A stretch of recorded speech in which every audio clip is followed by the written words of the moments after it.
Hello, everyone, and welcome back to Time to Rules Campaign 1. This is episode 39, and we have a lot to get into in a short amount of time. I'm going to give you a little disclaimer now. A few of my friends, my lovely players, are drunk, specifically Austin. Luckily, all he says is beep, so hopefully that works out well. It's whatever. But anyways, we have a lot to get into, a lot of lore stuff to get into, and hopefully we'll be able to move on and see where all this takes us. That's going to do it. If you want to check us out on our podcasting formats, literally any podcasting format out there, we're on now that we're on Apple Podcasts. So your preferred podcasting, you can check us out on your preferred podcasting format. Pretty neat. Anyways, if you want to check out this, www.timeroll.com. There is a sale going on until the end of, I think it's the end of May. It could be the beginning of June. I'd have to double check. But where you get 15% off your entire order at checkout. So if you want to go check that out, that'd be great. Anyways, I think that does it. Okay. We'll see where this goes. All right. I see those shit-eating grins. Look at them. You see them? I see them.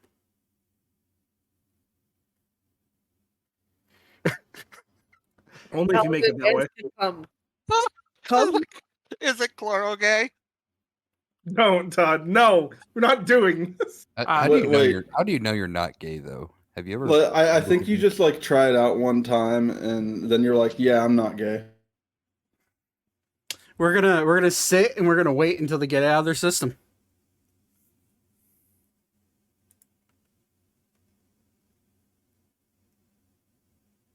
So.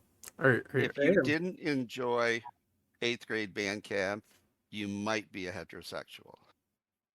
Everyone's had a drumstick up there. All right. Now, were you talking the?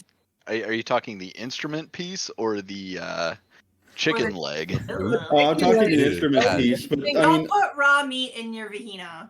I mean that's what most people do. What about your bud? Salmonella. Some people put raw meat in the vagina. Not the salmonella in the vagina. If you don't wrap your sausage first, you're not going in. So if I put a condom around like a drumstick, like a chicken, I'll be okay. I mean, maybe. Guys, it depends on if you're trying to avoid the grease or not. Like I want more grease. Oh, then keep it off. Okay. my lovely friends. Well, anyway, I'll let you know how that goes next week. God Whoever- speaking. You do your recap. I'm gonna get a 4th glass, baby. Whoever brings up shoving something up a vagina in this session takes 4d10 psychic damage. What about ass? Is ass allowed? Shoving anything up anywhere, unless it's What in an about- RP what about situation, you will take 4d10 psychic damage. And that is my warning. You just opened yourself up for all kinds of trouble. I just shoved a bunch of food in my mouth. I don't know. I put a whole bag of jelly beans up my ass. Don't put anything in any orifice ever. You know. That family size. Alara takes 21 points of psychic damage. Mark that down for me, please. Thank you. Oh my Actually, God! I you know just what? snorted wine. Does that count? wait, why the fuck In was one the orifice wine by and your out another? nose? Did the wine enjoy it? Why were you snorting wine? Austin, go make your drink. Actually, don't make a drink. I'm making my drink. Fuck You're- you. I'll be back. Grab a glass of water on your way back as well. All right. Okay. That's hopefully past us, right? Right. I don't And- know. Has it ever passed? Oh, right back. I'm gonna try that chicken thing. Okay. So, if anybody's interested in merch, nice sweatshirt here that I dropped the D10. Anyways, let's get into the recap because we got little time, much stuff. So if you sit on the D10, you may have to do damage against yourself. Thaddeus takes 31 points of psychic damage. And Thaddeus is dead. I'm kidding. That didn't count. How are you dead? I'm We like, should be. We just did a I'm long getting rest. healed. You guys, okay. Let's get into the recap before the most drunk out of all of us gets back. Last we left off, you guys were escorted. You found your way into the city of peace, Artemis, surrounded by blue dragons, and the city, not rightfully, but pretty liberally destroyed. As you flew over, you found yourself in combat with a mysterious dragon scaled wearing combatant, where you fucked him up. We'll just put it that way, pretty lightly. All of you took damage during the battle, and then you found sanctuary within the royal library upon the request of Rosalor Hillish, Leon's personal assistant and apprentice. You found your way down into what can only be described as a cellar or a bunker that is underneath the royal library. There you found a unconscious, seemingly not aware Leon. And this is also where you found a missing a limb, but still prideful in spirit, the king of all of Sylvania, King Xavier, and also the queen of Sylvania, Queen Shira. That is where all of you were praised for your efforts in making it as far as you did, and that is also where the king humbly requested your help in figuring out and solving the matters at hand. You all were asked and given the options between multiple quests to go on. The one that all of you decided on was to find and discover basically a folk tale, a cordeorum, a gem that is said to bring people back from the brink of death, and sometimes even save them from death. A gem that is said to heal all wounds and cure all diseases. The king stated that chances of you finding one are slim. However, you were given full access to the royal library's tomes, and with help from Rosalor, you were told that you could take as much time as you need to prepare and figure out where to go next. Upon completing this quest, all of you were also told that you would be all be receiving a mighty sum of gold, as well as a keep, a castle of sorts that can be built anywhere within Sylvanian lands upon completion of the quest, as well as noble titles and lordship over the land that your new keep would sit. That is if you succeed in this task. All of you prepared your stuff. Ori, Nate, you weren't here. I rolled randomly and had Ori go, and to somewhat scratch the itch he has for battle, I had him go up and fight a dragon, a younger one. He did not kill it, but Ori came back battle scarred and seemingly tired and semi okay with the situation.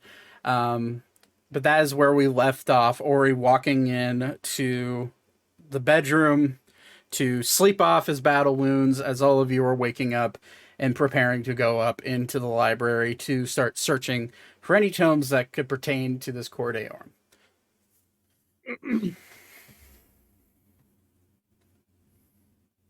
I have music up. I do. Cool.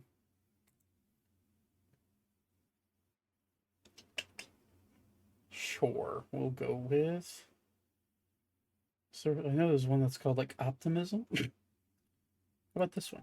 Yeah, Sadness. That sounds good. We'll go with there you go. So, Ori, you are currently sleeping. Is up to you if you want to take a short rest or a long rest. I let the dice do the rolling for you since you weren't here last time. So if you want to take a short rest to cure some wounds, you can. Or if you want to sleep for the better part of the day while all of your friends start to search, you can do that as well. I'm going to need all of you who are going to be searching to... Well, I guess I need to figure out... we need to figure out who all is going to be searching for what and how you're going to be searching for it. So if all of you want to go up to the up into the library, that's good. Or if there's anything else any of you want to do in the meantime, while everyone else is searching, you can do that as well. Go to sleep. Okay. I'll go I'm upstairs. I'm smart. I'll help look. Okay. Yeah, I will also help look until closer to bedtime, when I will, assuming we're staying for another night, go ahead and dump all my healing spells into various peoples. Okay. Well then, for the sake of this, if you remember correctly, you did dump quite a few cure wounds into people and other healing, like lesser restoration and whatever was needed for the situation. You gave me the amount of spell slots you wanted to use. For this case, you kind of look around, and the people that are in the sick ward in the what seems to be some sort of steeple or chapel, there's not a lot of people down here that you can really help anymore. Any wounds that needed to be tended to have been tended to by the few clerics that are on hand. However, if you remember correctly, up in the main lobby of the or in the main area of the library, which is now vastly transformed because of Leon's state, you did see quite a few townspeople that were injured up there, so you would be able to go up there and start looking around. Yeah, I mean, I just basically want to, as long as we are here and not leaving this day, dump my magical resources into either healing or like good berries and create water to kind of help provisions. Okay. Help stock up on provisions. Easy enough. Just in this case, in this going forward, if we're ever in this type of situation again where it's more of a downtime searching for stuff, if anybody ever wants to do any more, we'll call it utility-based magic, where it's either healing or creating food, creating water, you name it, that type of thing, just let me know how many spell slots you want to burn. Or tell me how many spell slots you want to keep, and then I'll just assume the other ones will be used that day for whatever you deem necessary. Okay, so in that case, I will pretty much only keep, assuming again that we're staying the night here, I'm only going to keep 2 level 3 spells, and I will burn the rest. Okay, sounds good. So yeah, anybody who Ori remaining sleeping, all of you do make your way. Olara, are you going to hang out with Ori? Or are you going to hang out with Elka? You think? You're muted.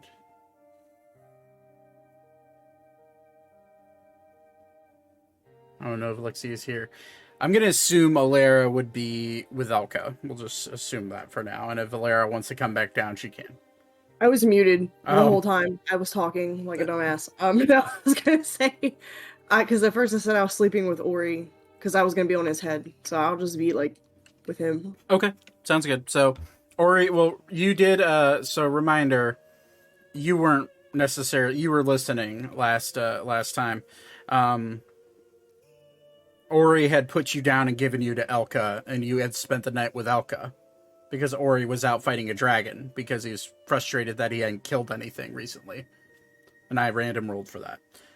So you can certainly walk into the bedchamber that Ori is currently slumped over with his head on a pillow, leaning against the bed because he's too large to lay in the bed, you could certainly kind of like go in there and hang out with him and watch him sleep, or even take another nap with him. You could do that if you want. But you know, if you want to do other things other than watch your best buddy sleep, then it's up to you. I'll go with Elka then. Okay. All right, that's fine. So all of you do make your way up into the library, and now that you're getting a better look at the library, you realize that not only has the library fundamentally changed, it's grown rooms that never existed in the first place. There's items that you didn't even see the last time you're here. The last time you're in this library, as I described last session, it was just a large, basically like a government building, large marble halls with books stacked to the ceiling. And not many, some side rooms, including like Leon's office and the teleportation room that he had. You currently don't see any of those rooms here. Can you drag me? It won't let me. Yes. So now that we're all in here, you can, and Rosalor would be following up behind you. Rosalor would force the water, control water to drain down or drain upwards into a little magical ball as you walk up the hidden staircase.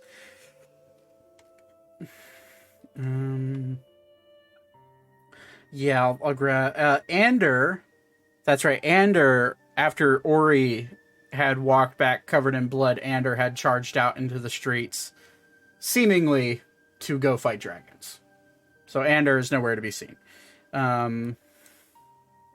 So yeah, let me grab Thaddeus, because I don't know why you can't drag yourself. It's just so weird to me.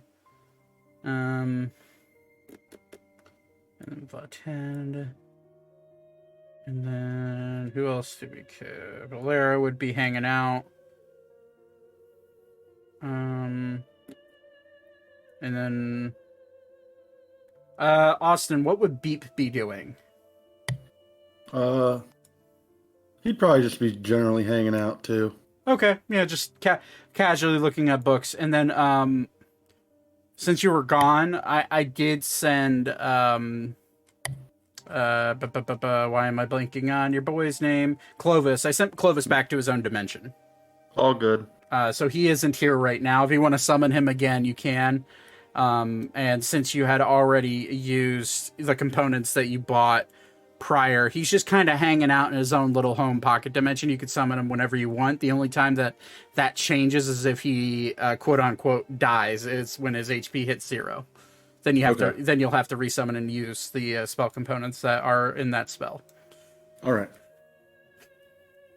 Okay, I'll take it. So Clovis will kind of like look at all of you. Well, since we're sorry, not Clovis, Rosalor. Sorry, I'm looking at Clovis's character sheet right now. Rosalor will look at all of you. Say, well, there's not many places, or not many tomes on this matter, but if you honestly just search for anything pertaining to dwarven marvels, like makes, weapons, jewelry, any of the history on dwarves. We should have some books on that. Anything that could pertain to potentially where these anything to do with folklore on these gems, because technically, officially, they maybe existed, but they haven't been seen, certainly not in Sylvania, since prior to, well, easily a couple centuries. So, I'd say now that you've been given access by the king, and he'll like wave his hands, and you'll see like this golden bit of magic come out of his hands, and all of you will feel a warm embrace around you. That should cover you throughout the library. If anything say comes to life or tries to attack you or starts to move and talk to you, that bit of magic around you should protect you and should notify anything that does try to bother you that you are welcomed. I'm going to say Vaten, you just notice it with looking across into this area and up into here and over into here. You do see people, townspeople, stacked in there. It's there's quite a few people in here. I just don't have tokens for them because it'd be littering this map and it'd lag like crazy. But you see women, children, you see dogs, pets, all just kind of gathered up and using up whatever space they can to shelter down for whatever comes next. With your passive perception, you do see a faint gold glow around every single person you look at. Similar to the one that was just placed upon you. Noted. But if you want to go start curing people, you can do that, Vaten. As for Rosalor, he'll look at all of you. I'm gonna go look in the restricted section. All of you are welcome to follow me, but it's not a fun place to be in if you don't know where you're going. This one will not follow. I will search for any old tomes that we have about these items. For now, if y'all want to look about on the bookcases and just start searching for generic things about Dwarven society, or even if you find anything that's pertaining to gemcraft from the dwarves, that'd be great. More knowledge, the better, even if it's not necessarily needed for the situation. And you'll see him kind of like walk back towards this ladder, or not this ladder, but these stairs, and then he'll disappear off into this room somewhere.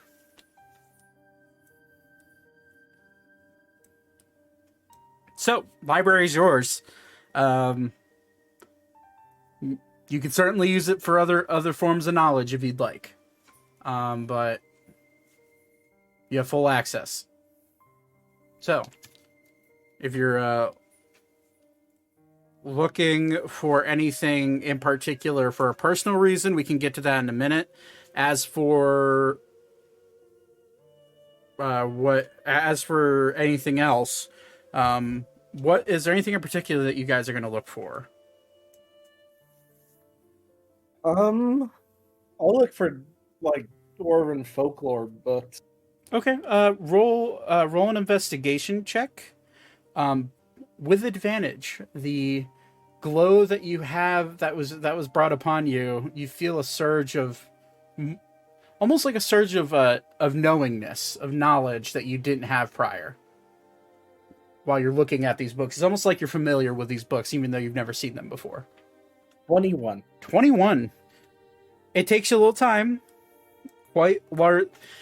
The map doesn't really give it for scale. The room that all of you are standing in with the trees and the grass, the ceiling is probably 150 feet tall. The room you're currently in, the ceilings are actually kind of low. Comparatively, they're about 30 feet tall. And you have bookcases that go straight up, and there's a pool behind you, Zane. As you look around, you do find, with a 21, you do find a book on labeled it. It's in Dwarvish. Do you read Dwarvish? Nope. Okay. Let me find my PDF. There we go. Had it on the wrong tab. Okay, you do find a book in Dwarvish that you do recognize one word in Dwarvish, because it's standard knowledge, and is the word for dwarf in Dwarvish, because its spelling is pretty similar. You grab it, and the entire book, as you open it, the entire book is written in Dwarvish. I'll take you with anyway, just in case. Okay. I do speak Dwarvish Okay. language. I'm going to use this big keyboard in front of me and Google Dwarvish books in the library. Okay, so you're using the book registry that's at the front desk. Oh, I was actually looking at the rug that looks like a big keyboard. Oh yeah. You walk up to the front desk and there is a giant book in the center that does look like a registry of some sort. Yeah, I'm going to flip through the registry and look for any marks or spots where it has Dwarvish ruins books or Dwarf would lead me in a better direction. Gotcha. Okay. Like a Dewey Decimal System. Make an investigation check with advantage. Investigation with advantage.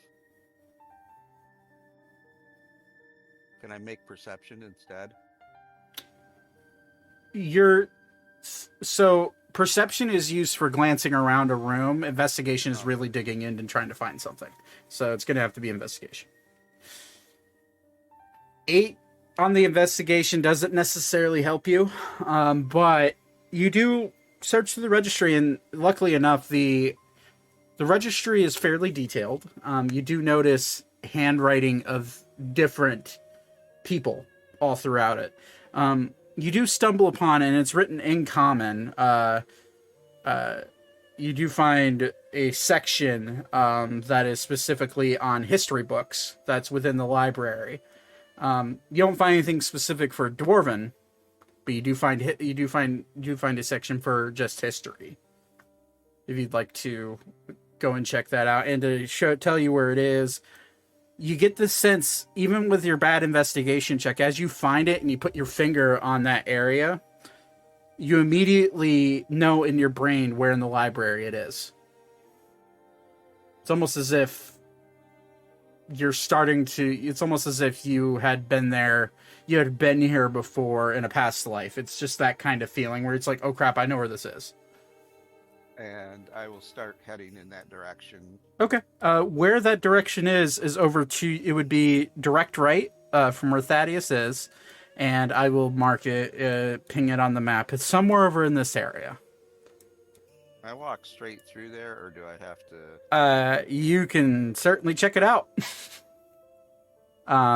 You look at the rooms, and these the room you're in currently is also quite tall, lower in ceiling than the middle room where the pool is and the trees are.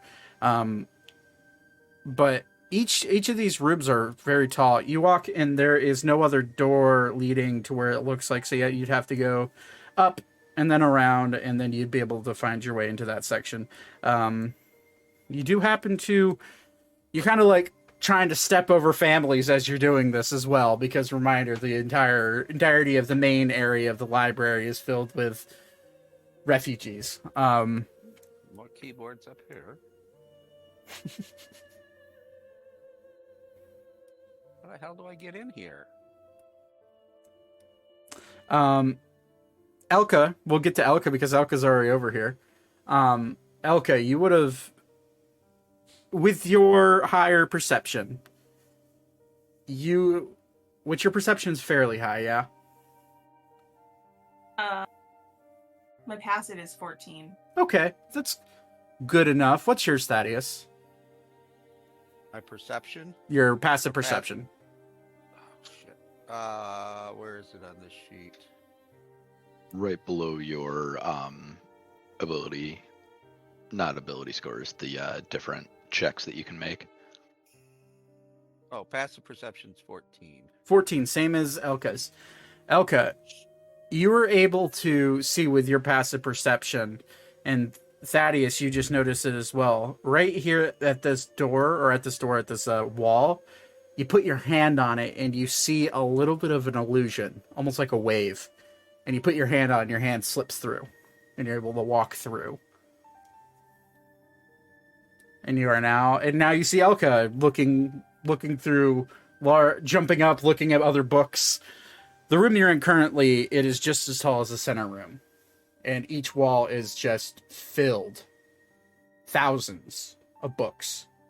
Lady Elka, I looked at the registry and it directed me towards this room. Just to let you know. There's a registry? Up there by the very front where we came in, the room of grass. If you go just south of that, there's a large book. No. I'm just looking at titles. Okay. Thaddeus and Elka both roll investigation checks with advantage. Again, now that you're looking for books and looking for specific things on Dwarven books, you can start to narrow it down. Elka, you can roll with advantage as well. 11. 16. Thaddeus, we'll get to you in a second. 11. Is there anything? So you're just looking. I was looking for, you said, like, gemstones or whatever. Any- kind of books. Anything particular in gemstones? Okay, with an 11, it's a big bookshelf.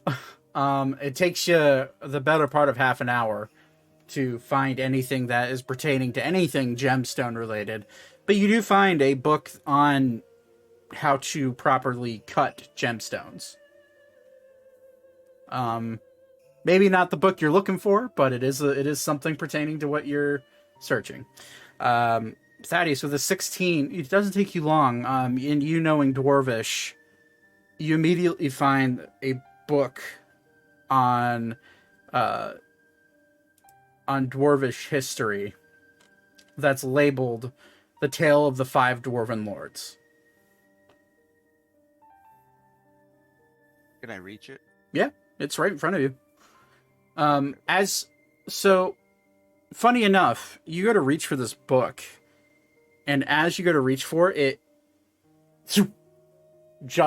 shoots out of the bookshelf right into your hand. Whoa!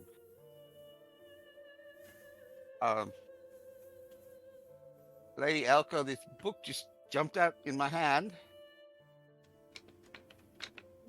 This whole place is pretty magical, so that's not I'm gonna. too unordinary. It's about dwarven history. I'm gonna put it on the table right here Okay. and It- open it up. So, as you go to look at this book, it is a leather-bound book, and it seems to have what looks like a leather strap sealed lock on it. As you look at it, it looks like a standard lock that maybe someone will put on, like, say, a diary. Shit. I'm gonna investigate the lock. Okay, roll an investigation check. Just a normal one for this type of investigation. Natural Whoa. 20. You look at this lock, it is very clearly trapped magically, and it is very clearly magically locked. All right. This is magically locked. I'm gonna take it out to the main room and have somebody else look at it as well. Okay. I'm gonna keep looking around here. Okay. All right. I'm going to take the book back this way. Excuse me, sorry. Excuse me. Oh my God, what happened to your head? In the meantime, before we get to any other searching for anybody else, Vaten, you're going around healing people. You said you wanted to keep up to 2 3-level spell slots, right? You're muted, buddy. My bad. I would keep 2 third-level spell slots. 2 3rd-level spell slots. Okay. But I would probably hold off until closer to the evening to bedtime, unless I see somebody that's gonna like literally kick the bucket Okay. between now and then. So Let me hold on. I'm pulling up your character sheet just so I know how many spell slots you do have. While I'm returning, I am looking for Vatan, and if I see him, I will. 12 spell slots. Okay. but I would definitely keep at least 2 of the 3rd level for emergency Okay. purposes. Sounds good. Okay. Unless Vaten, if you're waiting, actually, you know what? Roll a d10 for me. Ooh.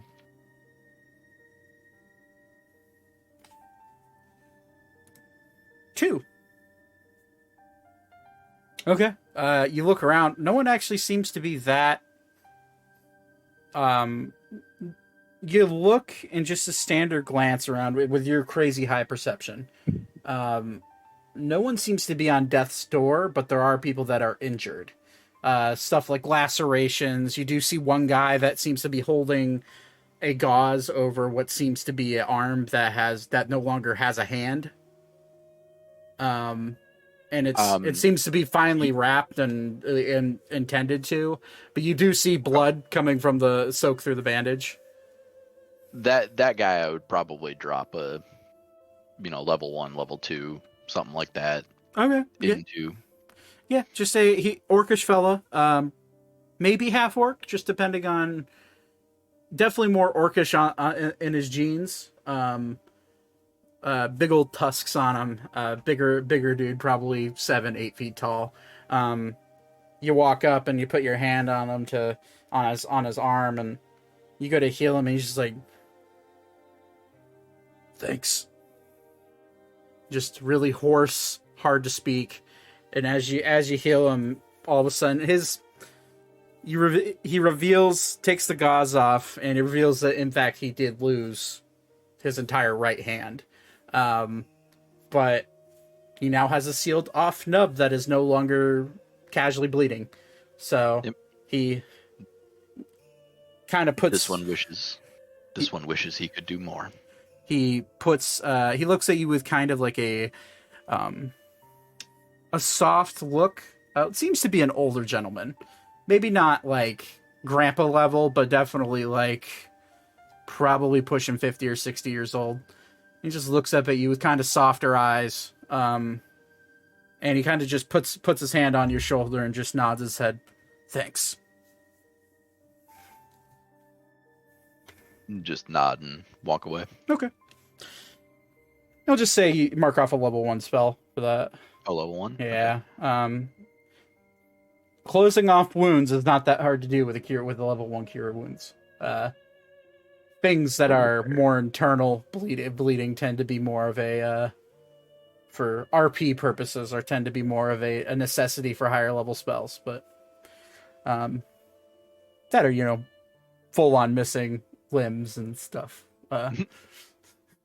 But well, yeah, but I don't have the spell for that, so that would be like a regeneration or something. Regeneration would probably be the spell. Yeah, that's what 7th level, I think. I know it's at least 5th. Yeah, because I don't have it. Fair enough. But you walk back and you do see Thaddeus coming in with a book in his hand that seems to be locked. It's just a standard darker leather book. Do you read Dwarvish? I do not. Okay. You would see a bunch of words on the front of the book that mean absolutely nothing to you.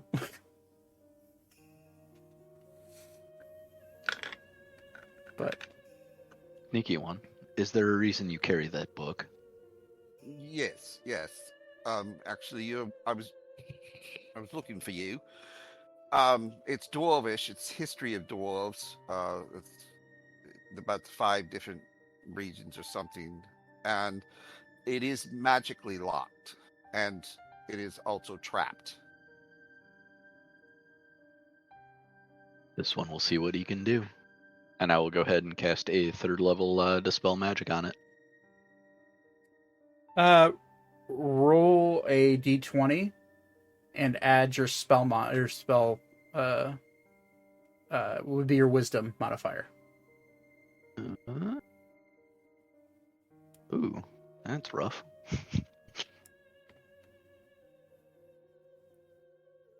15.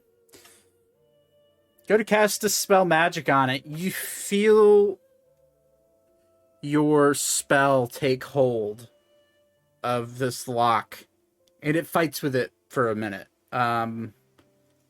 15 was the exact DC you needed to unlock this book. And as you dispel magic, it pops open. As it pops open, the book springs to life with teeth and starts coming at you almost like a mimic. And as you put your hand out to expand your dispel magic just a little bit more, it shuts completely and the teeth disappear.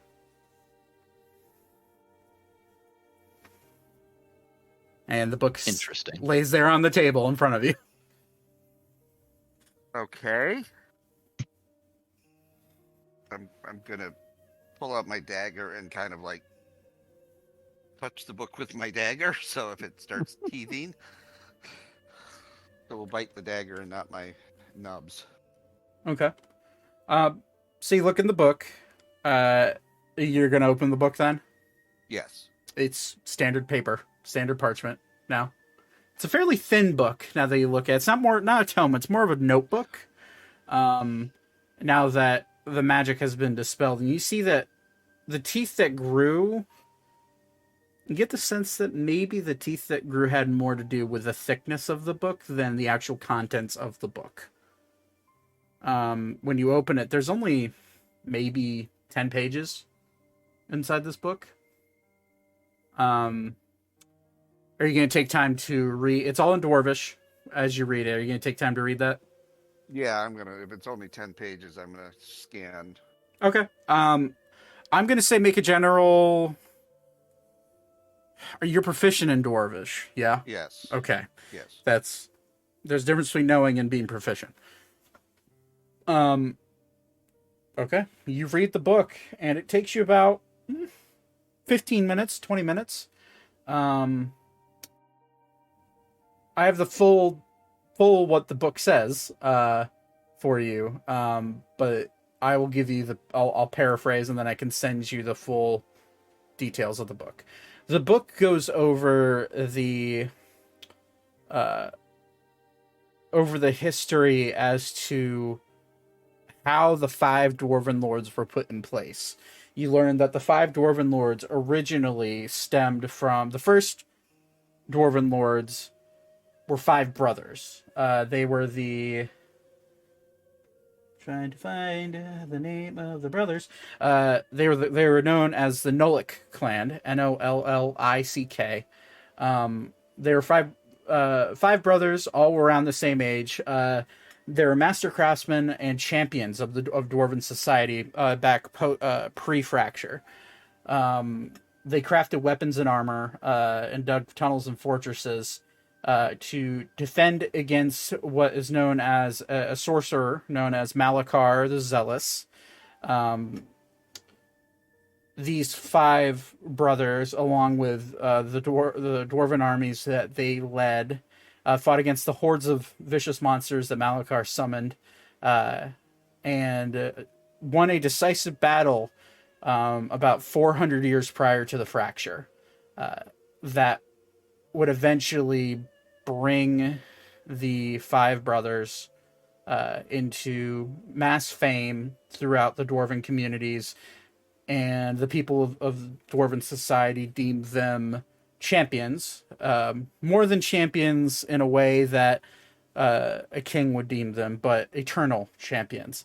All 5 claimed their deeds were the reason for winning the battle against Malakar. And eventually all of them were given a title known as a Tigernan Mora, which translates to, you would know, great lords, from common to Dwarvish. These 5 brothers were given a domain to rule, and each of them took up homes in one of each of the 5 great dwarven keeps, which you would know about because one is fairly close to where you grew up. And that is how the 5 great dwarven lords eventually would become who they are, being given these titles and be given these keeps and these fortresses to take care of and rule over. Roll history check for me, Thaddeus.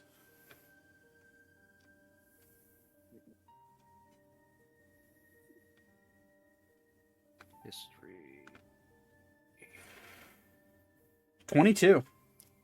You would know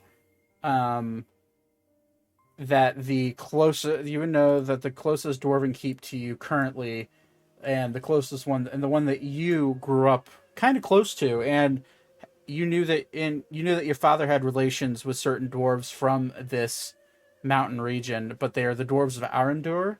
And you would know that the current ruler of Arendur is unknown, but you would also know that it's not just one ruler anymore in Arendur. You would know that it's an oligarchy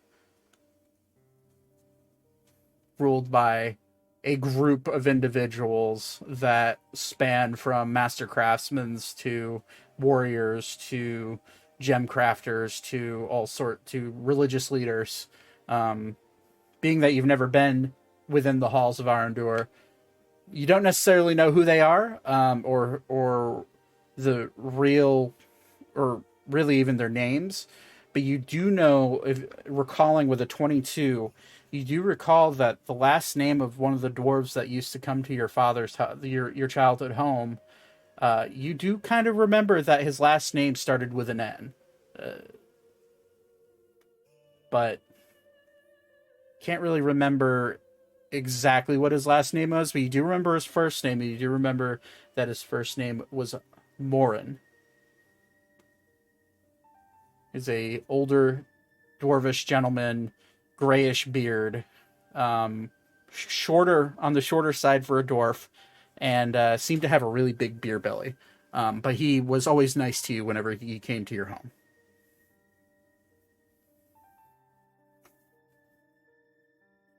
Okay, and his last name started with an N. Since I read the last name of the five, would that have jarred anything?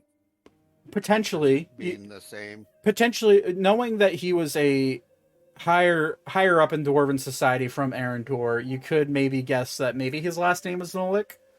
But all you know is that his first name was Morin, and you remember that maybe his last name started with an N, so there's a potential there.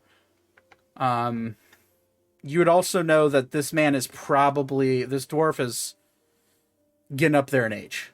So this was, a good 15 years ago, recalling these memories. You have no idea if a dwarf that old would have kicked the bucket by now or is still alive and well.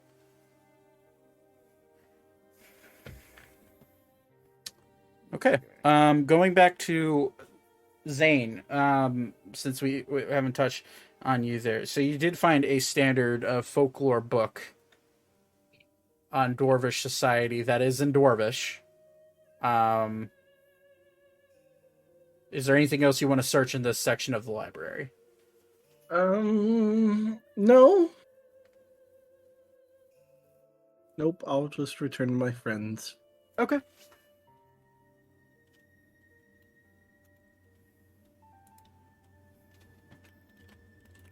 So you bring the book back, and it's very clearly in Dwarvish. You could, I don't think you're aware that Thaddeus knows how to read Dwarvish. But you bring it back, and you do recognize a name on it that is dwarf, Dwarvish for dwarf. That's all you know. I found a book. I cannot read it. Thaddeus is not here. He currently walked away from his chair. I'm pretty sure he's the only person in this party that knows how to read Dwarvish.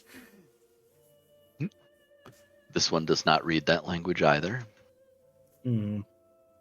I'd say while we're waiting, Elka, is there anything else you want to look for while you're there?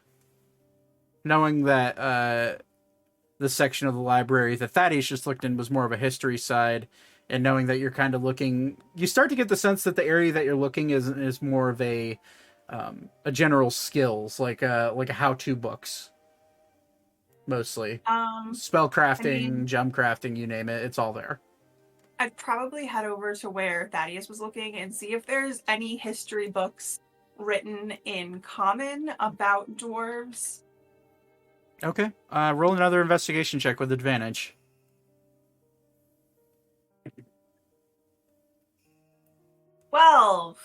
12. takes you another 15 to 20 minutes. Unfortunately, the sheer amount of books that are in this library is astounding. You look around, you do find a few history of Ammriel books that are similar to ones that you have seen before. You do find history of the royal line in Sylvania, which kind of piques your interest because you just met the king type of deal. But I mean, if you wanted to grab that, you could. Now's not the time for more books. Yeah. I have enough light reading material. I can provide him. ChatGPT is my favorite thing right now. It's writing so many books for me. Yeah. So, general history for dwarves. You do find more history on what is known as it looks to be a book written in common about the dwarves of the fracture. And how, it's literally named the Dwarves of the Fracture. So that kind of piques your interest. It's the only real book, just, fortunately, you're not rolling that great with investigation, that you can really find. You do get the sense that if you took many hours to search and find, you'd be able to find things you're looking for. But as of right now, for just a quick glance, general looking around, that's really the only one you can find. Okay.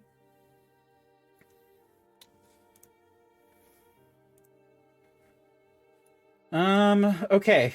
So, Thaddeus, you walked away to, I assume, grab more wine. Zane brought up the book that he found that is in all Dwarvish, and asked if anybody knew how to read this. Oh, okay. But yes, I do read, believe it or not, Dwarvish. Well, have at it. I can't tell a damn thing on this one. And then his mother touched him. No, put that back. No, just kidding. I believe this book was titled The Lusty Argonian Maid. Dwarvish Peggy. Lifts her tail. Oh my god, stop. Can I retcon something? Sure. Before Ori sleeps, can he ask someone to find a book of Mice and Men too?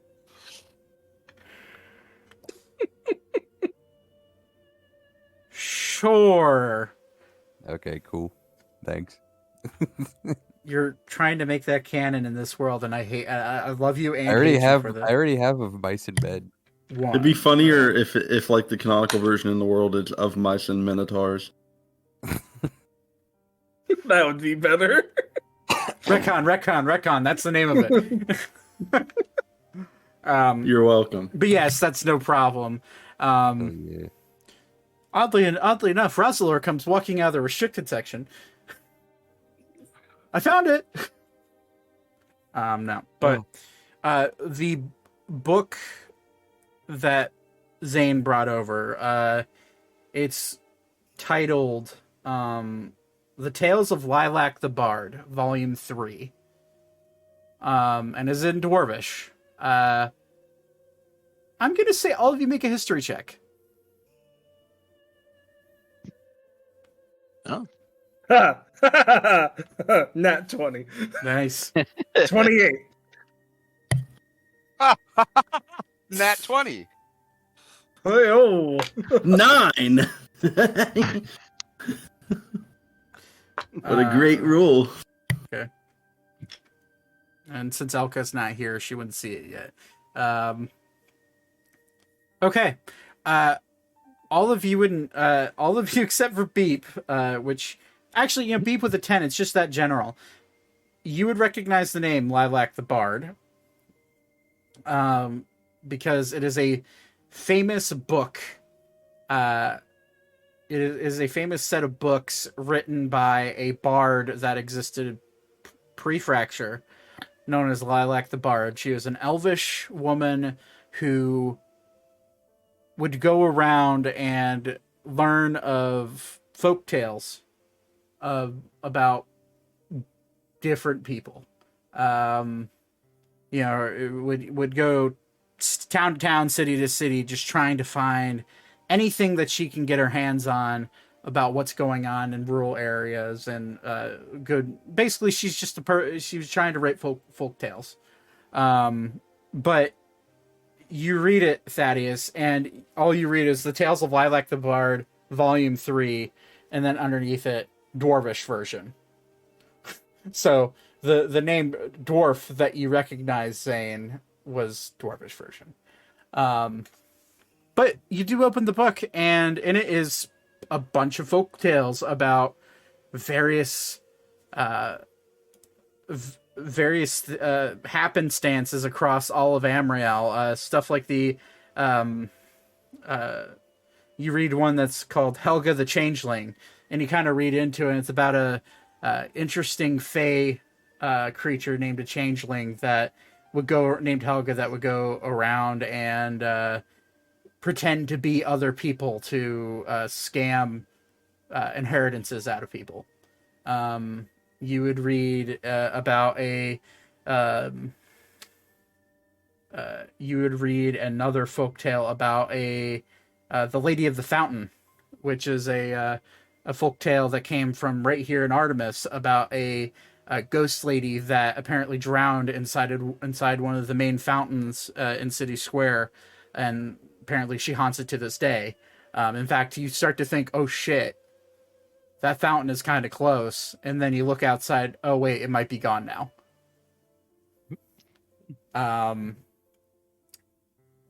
You find go ahead. Anything referring, as I flip through the pages, about a specific dwarves or a family of dwarves, or you do find a tale about a dwarven family. It's called sorry, let me see here. This one. Brewery of Eggshells is the name of it. It is a tale of a dwarvish brewing family from the halls of Arendor that traveled to Artemis to open up a brewery. But given the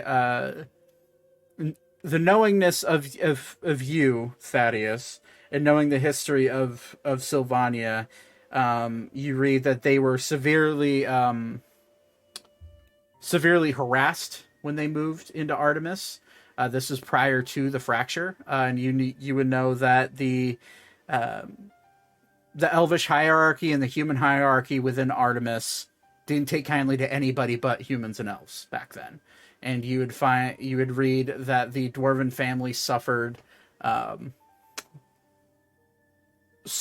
some misdeeds from the populace, and you would read that they found eggshells and eggs inside their brew that were put in there to basically get them in trouble and get their business shut down. You would eventually read that they gained enough proof to show that their neighbor, a competing brewer, he's an elvish man, hired a bunch of basically hoodlums, we'll call them, to steal chicken eggs from local farms and then break them inside the barrels to basically destroy their business. And you would also read that eventually they were forgiven of any crimes, but they were forced to leave Artemis, and there's no telling what happened to them after that.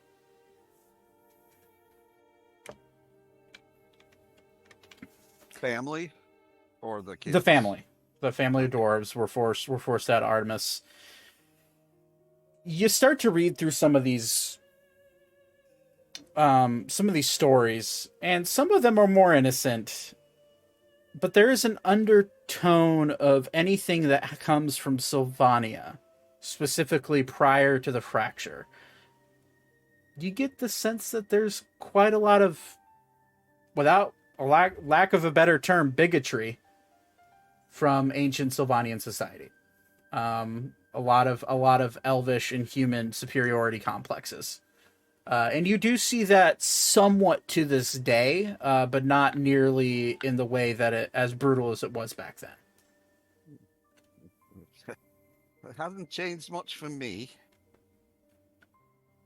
But Um, flipping through that book, there's not a whole lot of stories on specifically in that book that pertains to a lot of dwarves. There's a lot of things that happened within Sylvania, a lot of other folk tales about there's a folk tale about the lost fairy prince coming down from his pearl castle that floats through the sky and taking up arms against evil and denying that he was a fairy. You kind of Familiar. you read that, yeah, it's kind of a familiar tale, and kind of rings true. And you read the date, and it is 250-ish years prior to the fracture that is dated. But it's that one took place within Sylvania. But yeah, unfortunately, there's with even with the okay roll from Zane finding the book, it's not only having one person know how to read Dwarvish is a bit of a hindrance to the group at this moment. It takes about 10-15 minutes more. Elka, is there anything else you want to look for as you're over in that other room? Just continue looking for Dwarvish history, or Yeah, I would just keep looking for that. I'm gonna say roll another investigation check. We'll see if the dice love you this time. Do it with advantage.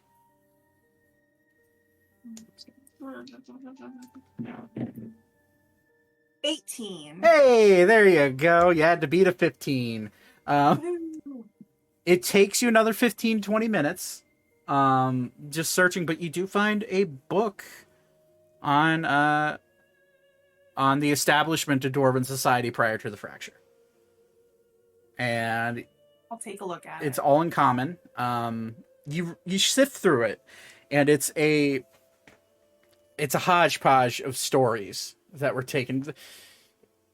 You get the sense as you're reading anything that has to do with prior to the fracture, you're realizing that you're reading more hearsay and stories than you are actual facts.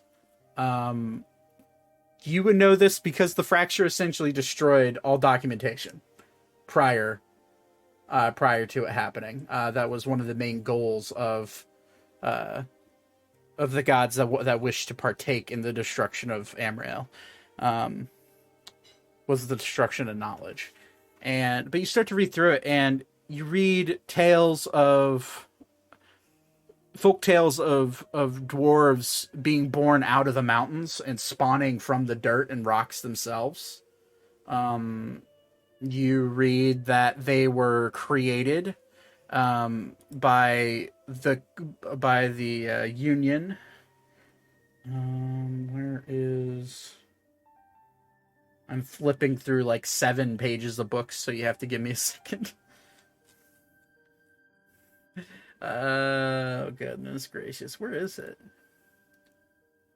You do read about how dwarves were created by the union of 2 gods, that being the Peacebringer, Eldath, and seriously, where the is it? There it is.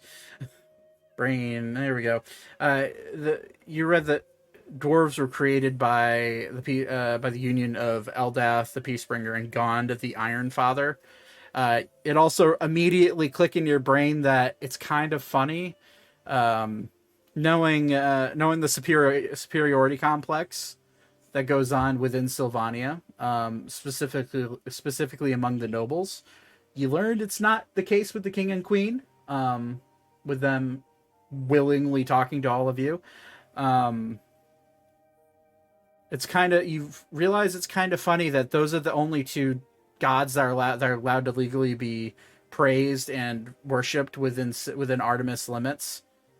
And you read that dwarves were potentially created by the union of those 2 deities. You also read that the dwarves were once humans, that were punished by Eldath, the Peacebringer, for being overzealous in their craftsmanship and overzealous in their ability to bend nature to their will, and they were punished for that, and they were cursed by her and sent into the mountains, and eventually them becoming dwarves was because of that curse. A lot of random hodgepodge stories that don't really make sense, and they're all just kind of guesses. But nothing pertaining to the Cordeorum.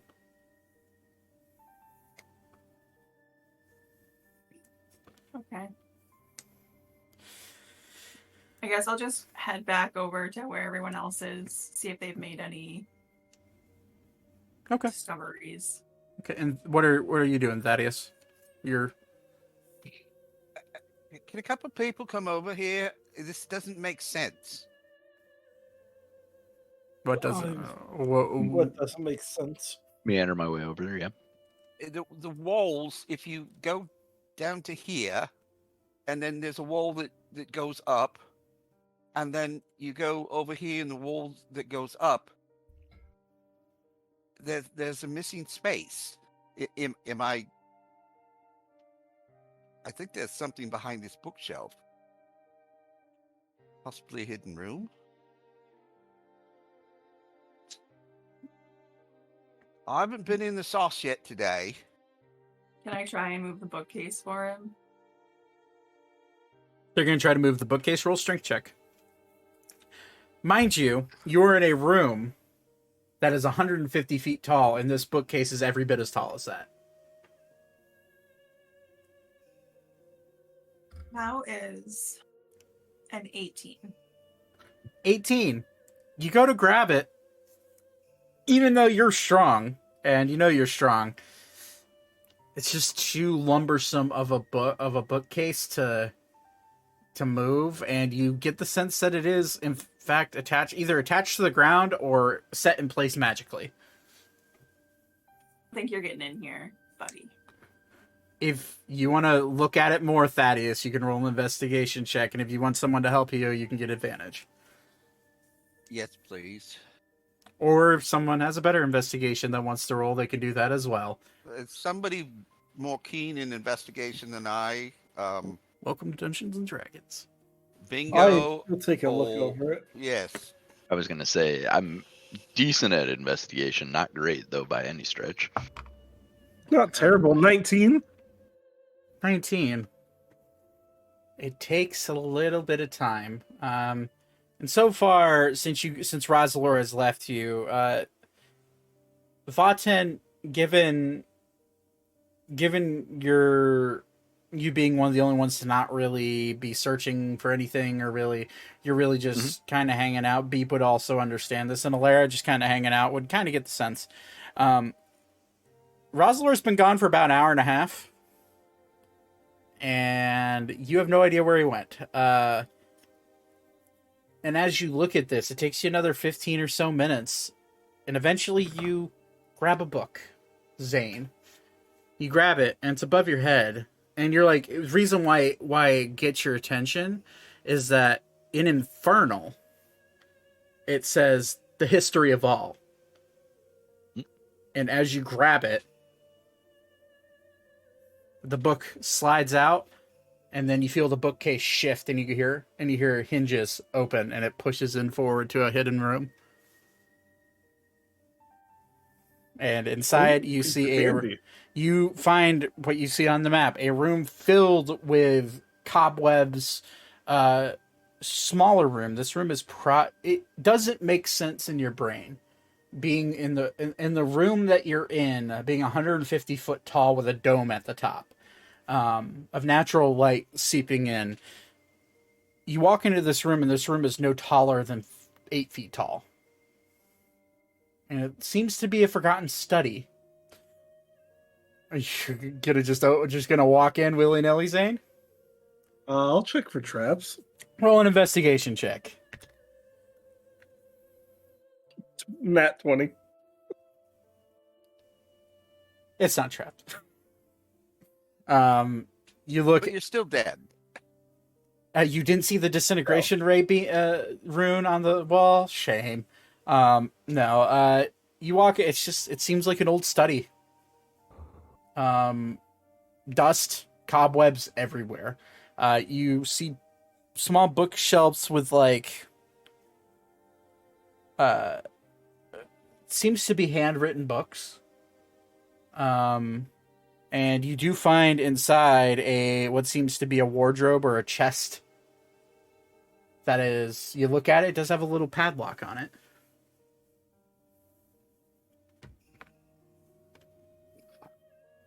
Hmm.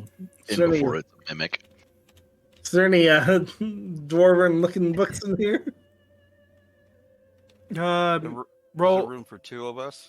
Are you just looking around, or are you trying to like fine tooth comb look? I'm combing through it. Okay. Roll another investigation check with advantage since it pertains to a bookshelf. Not terrible. 18. Okay. You find. Do you read Sylvan? I do. Okay. Every single book in here is written in Sylvan. And you do recognize the handwriting. And it is that of Leon.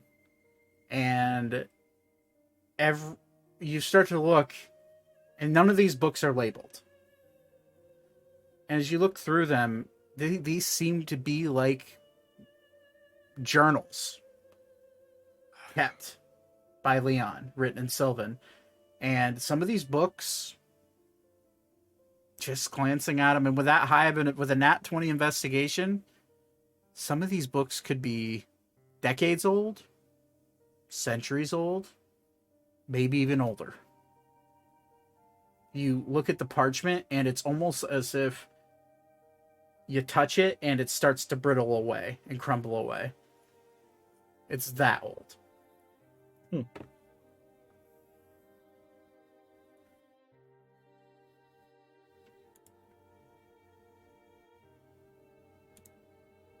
I don't think we're going to find what we may be looking for in here. These seem to be personal. Yeah, and you read through them, just glancing and reading in Sylvan. It's literally as if he's day by day just writing about random things. You do glance in, and there's one about missing home and missing his parents. And this is one of the older books, and you get the sense this book is probably pushing 1,000 years old, just with your crazy high investigation check. And you start to gain the scope of how old this man is. But there is also you look through, the only thing that's the outlier is that wardrobe chest with a padlock. Okay, I'll check it for traps. Roll another investigation check. 18. 18. Doesn't seem trapped. I'll attempt to open it. Roll with. Do you have thieves' tools? I sure do. That's right. Roll a thieves' tool check. 19. It takes some finagling. And takes you a little longer a tougher lock than you expected. You feel your lockpick about to break, but you're able to readjust. And as you get it just right, you feel like you're about to unlock it. The padlock falls off. Unlocked. Make a dexterity saving throw.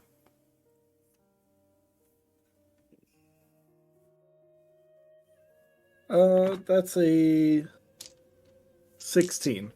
16.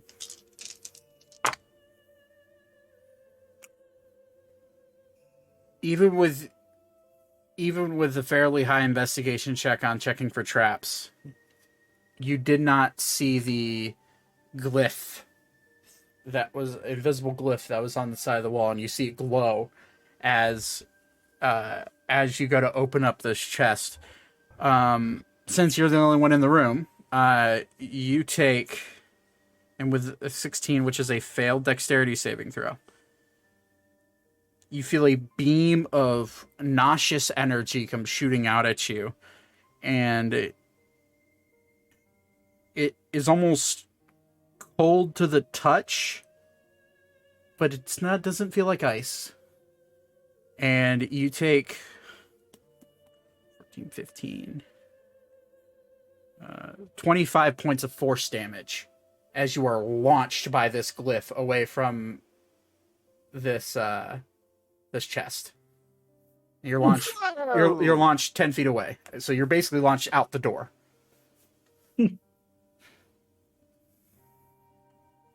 All of you just hear him go, yes, got it. And you hear the lock hit the ground, and as you see him go to lift, you just hear, oh shit! And you see just a blur of Zane come ripping by you. Medical. I'll walk over there. What the hell happened? I've had worse days in my life. All of you see this glowing, bluish, faint blue glow that is in a symbol. Do any of you read Abyssal? That are present right here? So Thaddeus, No. Soka, Vatan, and Zane. Go fish. Nope. Okay, No.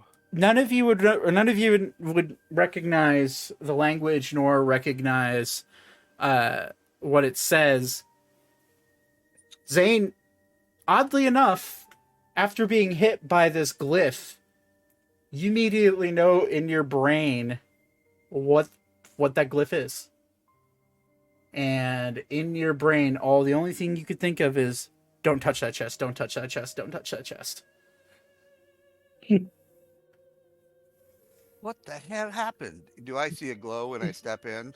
As you step in, make a dexterity saving throw. 16. failed. You fail. You take... Just gonna crawl out of the way. Ooh. As you watch Thaddeus jump in, you see this blue burst of energy. Boy, that is not great for Thaddeus. And this is why I held on to a lot more spells until the evening. That's 15. 4. 32. You take 35 points of force damage. Shit. That's a 7, a 7, an 8, an 8, and a 3 on 5d8. Oof. Yeah. Damn. And you get launched back 10 feet out the door. And with that angle, both of you would have slammed pretty much at the foot of this large bookshelf that seems to be almost unnatural. And I forgot to mention, all these bookshelves seem to be unnaturally sturdy, where where it looks like a flimsy bookshelf being that tall should not be able to be staying in place without any seeming anchor. You slam into it and that bookshelf does not move. Do any books fall down on me? Higher level, That might- Todd. Hi. Oh, I'm an idiot. 72 minus 35. That's 11 on the dice. A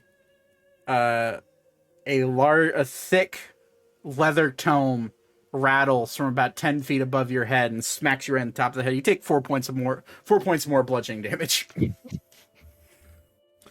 So that total of 39. 39 points of damage just for stepping in a room. Yes. Welcome to the library, motherfuckers. I think there's something important in that. You think you should really try it again?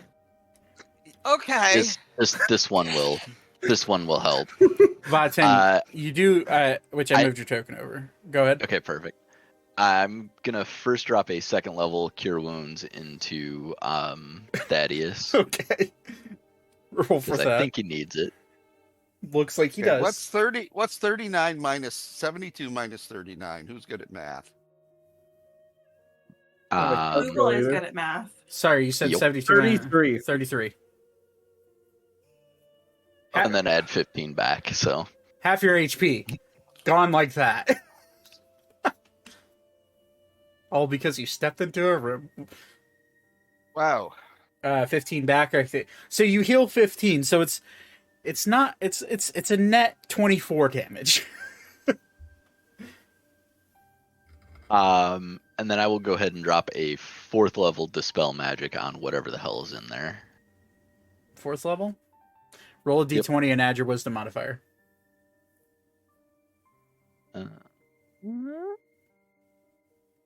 Ooh, I'll take it. That's not, it's within 120 feet. You reach out to dispel this, this ward, this glyph. I'm gonna roll out of the way. And as you do it, you immediately understand what this is as you go to dispel it. You don't understand the Bissell, but you do understand that is a glyph, some form of glyph that is a repulsion of some sort. And it is meant for once activated, you guess that anybody within a 5-foot radius of it, within an enclosed space, is launched backwards. You wave your hand and start to decode this glyph, and then the blue dim light disappears, and it is now dispelled. I will do a very large after you to probably to Zane. What? Sorry? The glyph isn't I- glowing anymore. Yeah. And I do a big after you type of bow thing. I will go ahead and try the chest again. Okay. You Peeking my head around the corner. you go to open up the chest. You flip the little lock tab up, and the chest opens. No traps. What's in the box? In it, you find what seems to be some sort of like burlap sack. And you kind of peek into it. It's a lot of gold inside there. How much? If you're taking a guess, it'd probably be 5,000-6,000 gold pieces. Ooh, Um, I'm gonna pocket that for myself. you're gonna grab the gold. Whoa! I'm peeking in there. You better do it with sleight of hand. All right, are you trying to do this sneakily? Yes. I am also watching. Roll so. I need you to roll sleight of hand, and you need to beat Vaten's passive perception. Oh God. Let's see what happens. Good luck. Oh, that was really bad roll. 8. Both of you see Zane very clearly heave this massive fucking burlap sack out of the chest and like try to shove it in his bag of holding.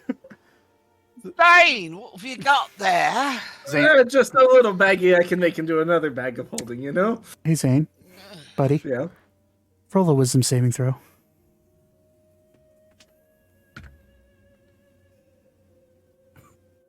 18. 18.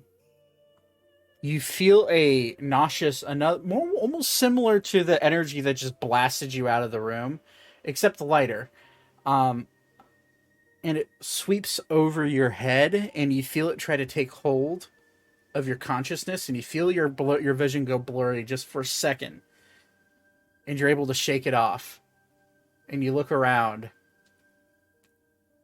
You are now blind for the next hour What the fuck? as you go to grab this sack of coins. It's all dark. All you see is shadows, and like you look around, you see like the silhouette of Thaddeus and the silhouette of Vaten and Elka all standing around. We seem to have a problem, friends. Problem. I You- cannot see anything. Oh, is that why you had a hard time putting that big thing in your pocket? Yes, it is. This one would suggest you return that. And I'll go ahead Well- and lesser it out. restoration him. You in can the other room. We probably should look through it. you can suddenly see again as he lesser restorations you. What's your passive perception, Zane? Not that great. It's 11. 11. Even that's why. You wouldn't notice it. Va10, as you step in and kind of peek your head in, Mhm. you do see another glyph inside the room, and it's invisible, and it is now. It's still invisible, but you can see like a dim green light coming from right behind the chest. And This one would suggest returning that. And I'll point to the sack. but Well, if there's a gem in it, as you look down further in it, all you see is you see a what looks to be a half plate. Looks to be made out of some sort of silverish metal. Could be platinum, could be steel, could be mithril. You see that, and then underneath it, you do find a wand of some sort that is underneath it. But as you are you going to put the gold back? It's in your hand now. Nope. All right, you shoved the. Okay. is that a pressure plate? All right. As you put the gold in your, you shirk off the blindness with the help of the lesser restoration from Va10, and you look around. You got to put the gold in, and as you put it into your bag of holding, you look down and the burlap sack is gone. So you felt the weight of it going into your bag of holding, and then as you let go of it, instead of it disappearing down into the bag, the burlap sack is just gone. Interesting. Whether or not it is in your bag of holding, you could check. Va10, you do notice that green glyph now starting to go a little bit brighter and is no longer invisible. And Zane, you see it as well, and it looks to be a glyph of like an eyeball. I will I'm just go gonna- ahead and yank Zane out of the way. Yeah, I'm gonna back out of the room willingly. I want that wand. I don't This think it's one worth would it, bud. suggest against that. Zane, Yes. add 4,538 gold pieces to your inventory. Oh boy, I'm rich. Mind you, every single one of your friends pretty much just saw you put that in your bag of holding. But, you know, it's up to you. I'll help him later with it. Okay. So you're just going to walk out of this room then? Yep. All right. You walk out of this room, and as you take steps out, you see Va10 looking behind Zane's shoulder. You do see that green glyph start to disappear again and no longer glow. And you watch Oh, it. You watch Disappear. Okay. Yeah, it disappears on the wall, and then you watch as the chest slams down by itself. Seeing it, could I activate the extendo spear and stop it from closing all the way? Make a dexterity check.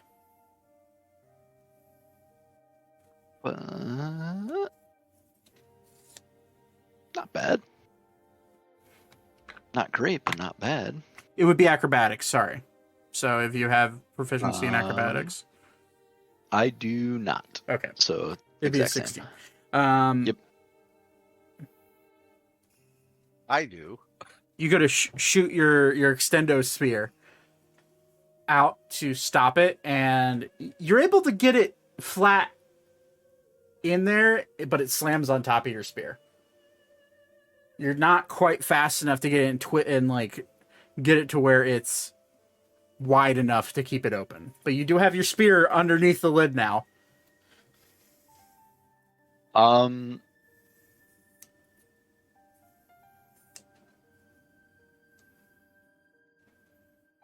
I'll go ahead and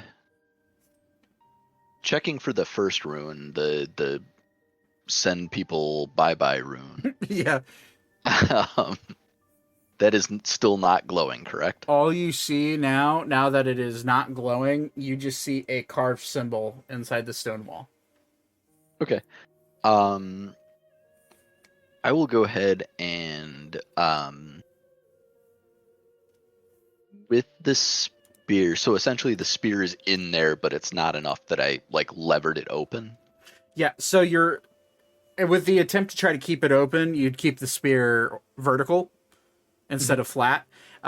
You realize as you're getting it right there, it's too late to keep it vertical, or you would just stab the chest. So in an attempt to, there's two different DCs for this. So you're able to get your spear underneath the lid, and is flat underneath it currently.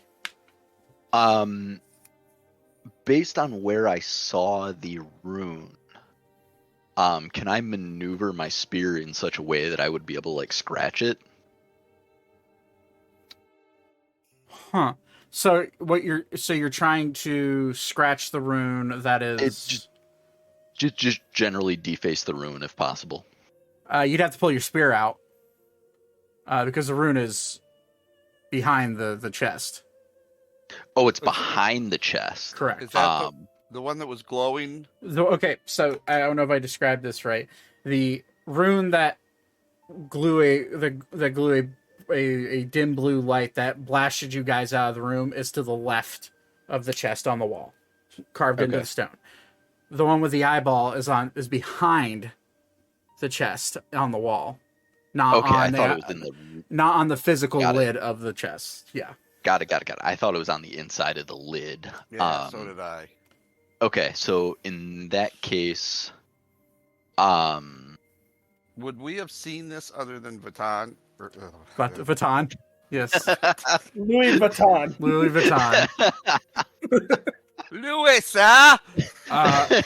You wouldn't have seen it whenever it first started glowing after Zane was blinded, but you would have seen it once the chest started to close. So it's right now, and currently it is now invisible again, but it is, as the chest was closing, it was glowing a bright green like eyeball on the wall behind it.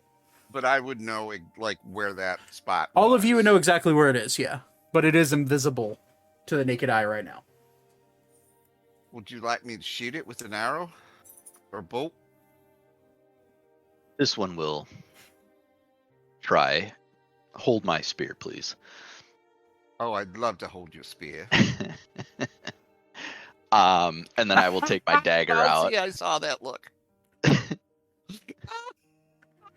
Okay. You're taking a dagger? I will take my dagger and try to kind of deface the rune that way. Okay. All right. I'm going to need you to make... So you're just trying to deface it. So you're trying to carve into the stone with a dagger? Just scrape it, because it is so even though the walls show wood, that's the very top of the wall. It's all stone. Oh, okay. In between. So it's a completely stone Yes. wall. In that case, instead of with the dagger, I will I guess splash a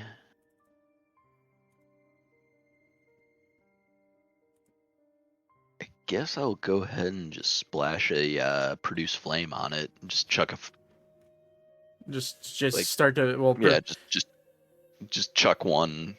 So is produce flame arranged, or is it just in your hand? It's the range, yeah. Oh, okay. So it technically it's in my hand, but I can throw it. Gotcha. Okay, you throw it. Make a ranged spell attack. Is that what that was right there? Yep, that 15. 15. You're trying to hit a wall. Easy enough. And you fling it. You see the runes start to glow a bright green as you hit it. Mm-hmm.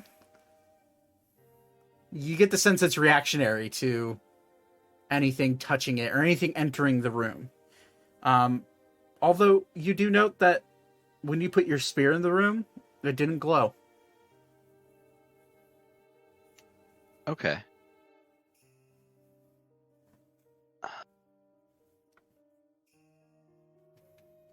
I'll go ahead and summon Newton into the room. Okay. and see if he gets blinded. Okay. You summon your Wildfire spirit. wildfire spirit, your salamander, into the room. And we'll have a token for him. I feel like I do. There's one somewhere. Yeah, there it is. Nice. Yep.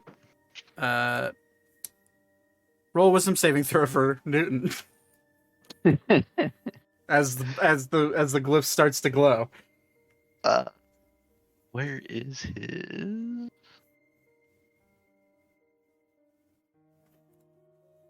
Oh, that didn't work.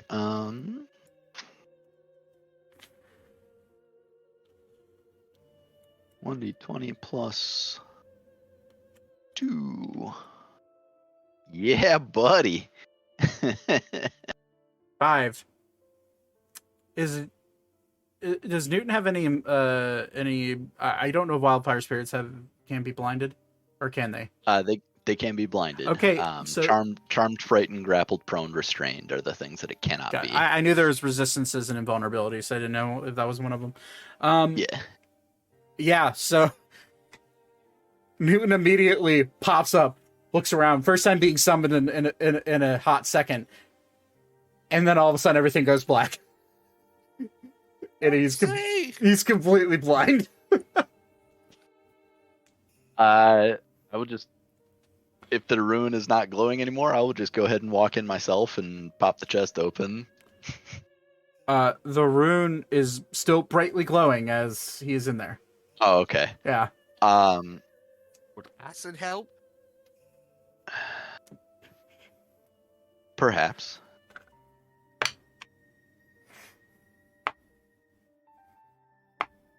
Okay. I'll dismiss Newton. Okay. Newton just and a flash of fire. Wait, I have a small jar. Oh, that's got venom in it. In the room, is there anything that would hold? Is there a cup, or is there? Oh, wait, there's a cup in the other room.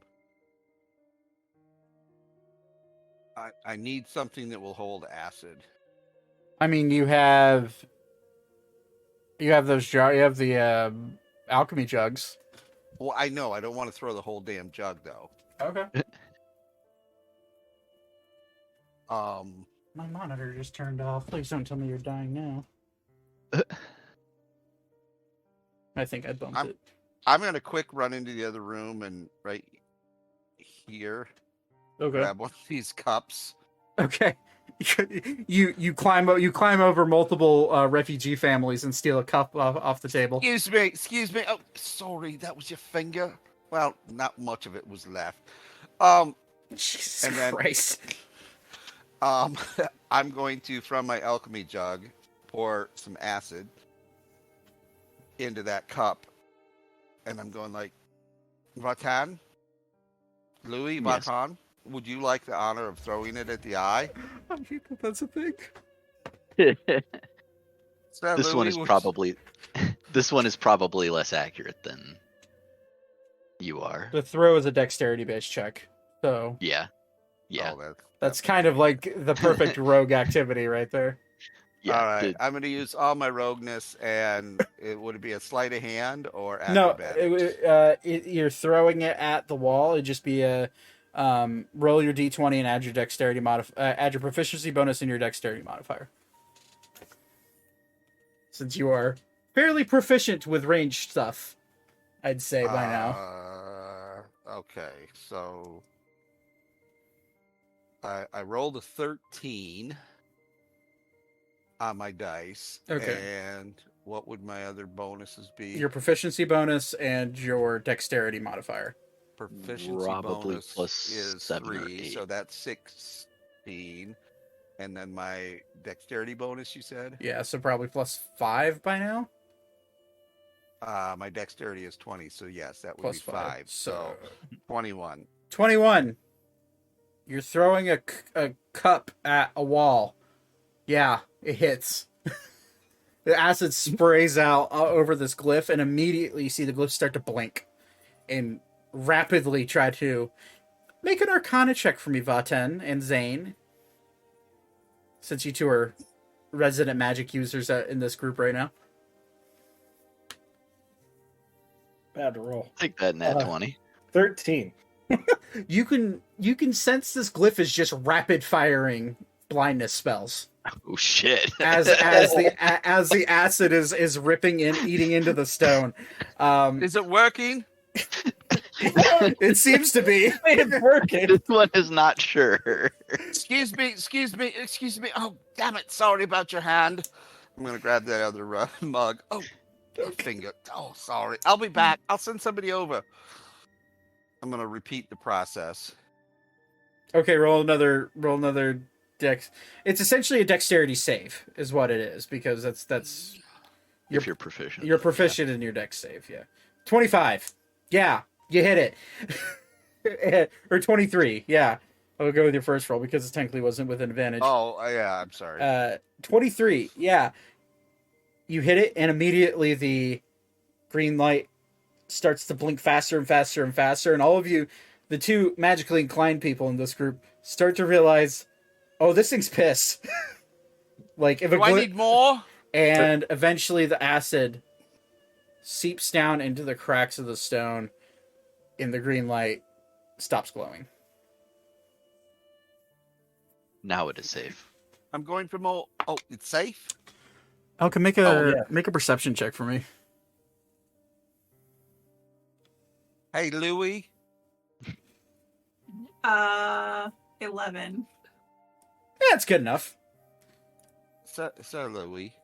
That's not his name. Sir Tom. You see a Rassalor start to walk around the corner, or walk down through this. Sorry, walk down through this stairs. Beep! You clock him right away. I'm gonna like elbow Zane really quickly and like motion that he's coming. I'm going. Oh. I'm Well, pulling that my. is this thing that I'm gonna distract. You're I'm gonna- finally back. Oh, I'm gonna You pull finally my, help us. his arms have about three or four tomes, and then like 3 scrolls. I'm gonna pull my cloak over my head when I heard her say somebody's coming. I'm gonna slide into the room, Go invisible. Okay. go invisible, and then open the chest and grab what the thing is, and then step back outside. So inside the chest left, you find a half plate, a piece of armor, and you find underneath it a wand. You are unaware of what this wand is, but it is a wooden wand with what seems to be an ivory handle. Okay, I'm going to like step out and The other thing, roll. Actually, your passive perception's what? 14? You said 16. passive 14, passive I'm sorry, perception. 14. Okay. Yeah. You notice a curious vial at the bottom. Oh god, he doesn't need more vials. You recognize this vial. Oh, You look at it, and it is the very same glass vial filled with this weird, milky, almost like mercury-like liquid that that was given to you probably about a week and a half ago, prior to all of you going to Torben's castle by Torben. You see this vial, and it's just sitting at the bottom of the chest. oh, I'm grabbing that and I'm putting it in my little vial holder on my vest. Okay. You shove that in there. Rosler's just like, yes, I found so many, and he starts to look over your shoulder, and he sees the door opened into that room. Oh, I see you found a hidden doorway. I hope all of you were careful. I didn't even know that one existed. Yes, it's all right. Excuse me. I'm sorry. There wasn't anything of note in there, really. Just some books that looked like they were written by Leon. That Journalistic more, perhaps, than actual reading material. makes sense to me. I'm unstealthing. Oh, welcome back. Oh, hello. Good to see, I hope your time in the library has been fruitful. Man's Yes. hand isn't, but Unfortunately, there's quite a few people who are afflicted with that type of wound. If you'll mind me, let me look in. As he steps in, he's going to see the acid-pitted stone. I see you took care of, and he sees like the glyph that's drawn. Did you take care of the glyphs that were inside this room? Yes. We did. Interesting. And he'll look right at you, Zane. Are you sure books are the only thing you found? Yes. Roll a deception check. What is my deception here? Okay, there it is. You're rolling against his insight. What'd he roll? 30? Well, I ain't beating that. I don't have anything that can even roll that high. He looks at, He just takes the deepest of breaths. Very well. And he'll just grab his books, his tomes, and his scrolls and follow me. And he will guide all of you over to... Oh, yeah, no, he... Yeah. I mean, His yeah. his insight is a plus 13. So Yeah, no, I can't beat him at that because I can only roll at highest of 28 and not with deception. Yeah. So he just kind of and I mean, I rolled a 3 too, so yeah. So he clearly guesses that you found something in there, and he probably guesses it was something of value. But the books are a little bit more important to him right now. The mission at hand, other than punishing some ragtag adventurers for stealing from his boss. It's fine. He's in a coma. He doesn't need it right now. Kind of true. He walks over.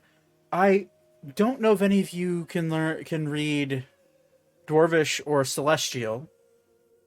oh, I can. There's one book. There's one scroll here that's written in a hodgepodge of Dwarvish, Elvish, and Sylvan. I can Be read able to read. Sylvan. Should be able to read all of that. Let's see here. He hands. You can read Dwarvish, Elvish, and Sylvish, Sylvan. Silvish, yes. Sylvish. Yes, that's my home area. He'll hand you a scroll, and it's a piece of parchment that is a little like a wax sealing on it. I resealed it because this is quite old. Be very careful. He'll hand that to you. How to make a man look like a frog? Can anybody read Celestial? I think the only one here who can is maybe not paying attention. Who would that be? Not that. Well, this is Jake! out of character. Oh yeah. Austin, are you here? I think he said earlier that he needed to duck out for a while. Gotcha. Beep, beep. That's fine. Beep, beep, beep. Understood. And he'll hand the Celestial scroll to Beep. That's what you get for picking up a cat. You get claws right in the neck. But he'll look at all of you. Okay. Here's one in common. And he'll hand a book to someone. I'll take it. Here you go. I'll keep this one, and you see it's a book Thaddeus, you glance up. It is very clearly in Elvish. The book he has in his hand. Anybody else who reads Okay. Elvish would recognize it as Elvish. And then the last one, one of the tomes. It's another skinnier book. I had to dispel this one. You start to look at him a little bit more. His fine green and gold robes that were once neatly pressed seem to have some char marks on them. Stop. And his hair seems to be a little bit messier than it normally is, or a little bit messier than it was. I had to deal with some things down there. Shocking. Anybody know how to read Draconic? These ones do, and I'll point to myself and Elka. And he'll hand you a tome, a smaller tome, that is in Draconic. All of these pertain to either a Cor Deorum or potentially any history about them. These are in the restricted section, and it took. I mean, I don't know how long I was down there. How long was I down here for? You guys. A while. It's been 87 years. Oh no. Really? Thank God No. I'm Elvish, or we'd all be dead. Just kidding. Well, time moves differently in this in this library, and I was down there for 3 days. What? How much time was passed up here? It's only been a day. If that. Not even. Matter of 420 hours. was 3 days ago. That explains it. I'm trying to understand how time moves down there. So, how many? Time is a soup. And A weird soup. he'll just A look- weird soup. Oy vey. Did it smell like herbs down there? Moss, yes. That could explain it. Though the calendar was 420 3 days ago, so that might have explained your loss of time. I don't understand what you're saying, and I'm just going to ignore it. I think you were hitting the wizard's herbs. Oh, those herbs. Only occasionally. Well, He'll look at all of you. Seriously, though, how much time has passed? Like half a day. Okay. That's not as bad as I thought. Don't wander down there without permission. I know it said you have full reign of the library, but there's some things down there that even I wasn't prepared to deal with. now I want to go down there. Well, if you want to spend time down there, just know that time moves much faster down there, and there's things down there that... well, I'll just put it mildly. I had to destroy a few mage hunter golems. Those are fun. Yeah.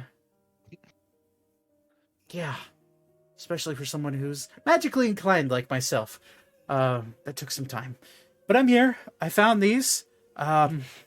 Please read through them, and I'll read through this one. And he'll sit down and just look fucking tired. And start to read through his book. We'll go with the scrolls first. Thaddeus, you go to start to read through this scroll, and it is first-hand accounts of times a Cor Deorum was seen and used to help aid societies come back from plagues. And A what was used? a Cor Deorum is the gem you're looking for. Oh, okay.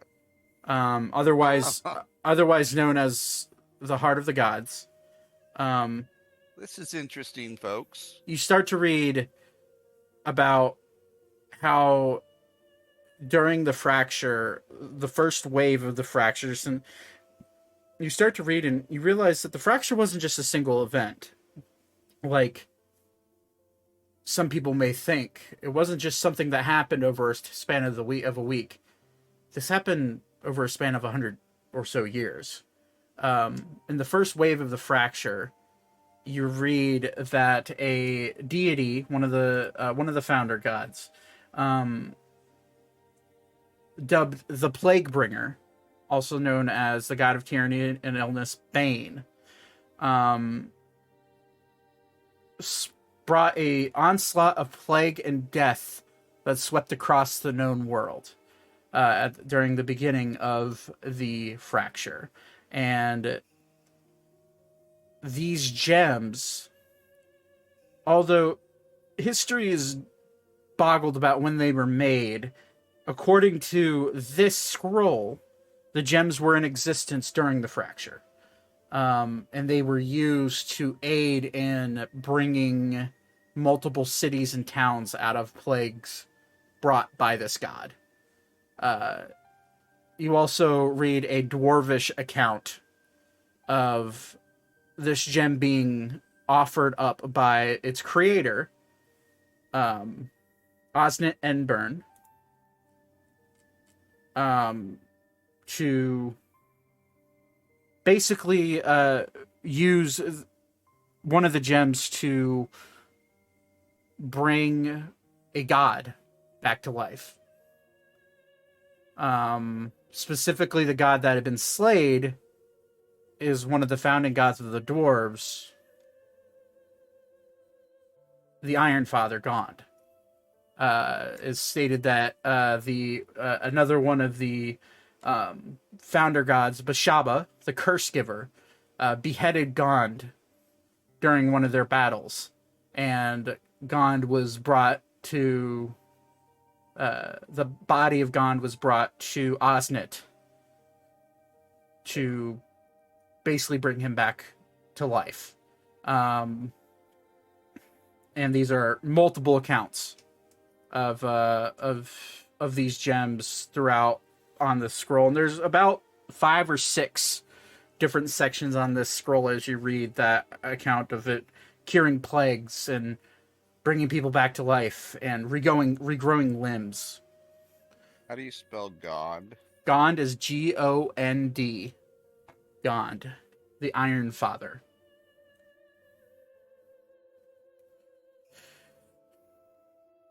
All right, thank you. Mm-hmm. This is very interesting. But that's all you can really learn from that scroll. You're starting to see the repeating notion that these gems are used to heal, primarily. So, group, just my quick overcount of this is that the gem was used multiple times by the dwarves to heal. It actually healed one of their founding fathers, Gound, who was beheaded by Breshgard, or something like that, during the times of the plague, before the actual, evidently the fracture was multiple, not one event, but a long event of several events. You just see Beep kind of like making like a frustrated, like rubbing his fingers to the brim of his nose as you read names of gods completely wrong. I'm sorry that, Mr. Master of the Beep. But you just notice him off to the side, just kind of smiling and doing that. Okay, but that's your scroll. The other people I handed scrolls to were... Oh, boy. Oh, he handed a scroll to Beep in Celestial. Mhm. I don't think Austin is here. So Beep will read it, and he'll just say... Doesn't Mousy read Celestial? No. Oh, okay. Mousy reads Sylvan and Draconic, I think is the... Oh, Draconic. I I'm think... sorry. Yeah, I And think... Goblin. And Elka knows Goblin. I did not know this. Alara knows Goblin. Yeah. You could just have girl She talk. is a goblin. You could just have girl talk and Goblin. Yep. I'll braid her hair while we talk in Goblin. And it just sounds like... But just so you know, Goblin absolutely sounds just like a bunch of screeches and clicks. Just a screaming bunny braiding hair. Yeah. Just me screaming about cheese. Just makes me think of like the two like little mice Pokemon from Scarlet and Violet with their mouths wide open, screeching. It's essentially what it is, yeah. But Beep just kind of looks around, reads his. Oh, hi. Oh, shit, he's back. He's You're here. alive. Yeah, drinking 4 glasses may have been a bad choice. I said this when you were on glass 3, buddy. Yeah, I'm okay. Are you Welcome sure? back, Todd. I mean, No, Austin, I'm being serious. As your friend, are you okay? Oh, I'm fine. Okay. I'm just like straight Todd. Okay, gotcha. That took an unexpected turn. I mean, like, fair, I guess. Austin, I love you. Not in a Everyone gay loves way. me. I'm amazing. I know. Austin, Beep, Yeah. you're handed a scroll that is in Celestial. Ooh. The scroll has an account in Celestial about you. Make a religion check for me, please. All right.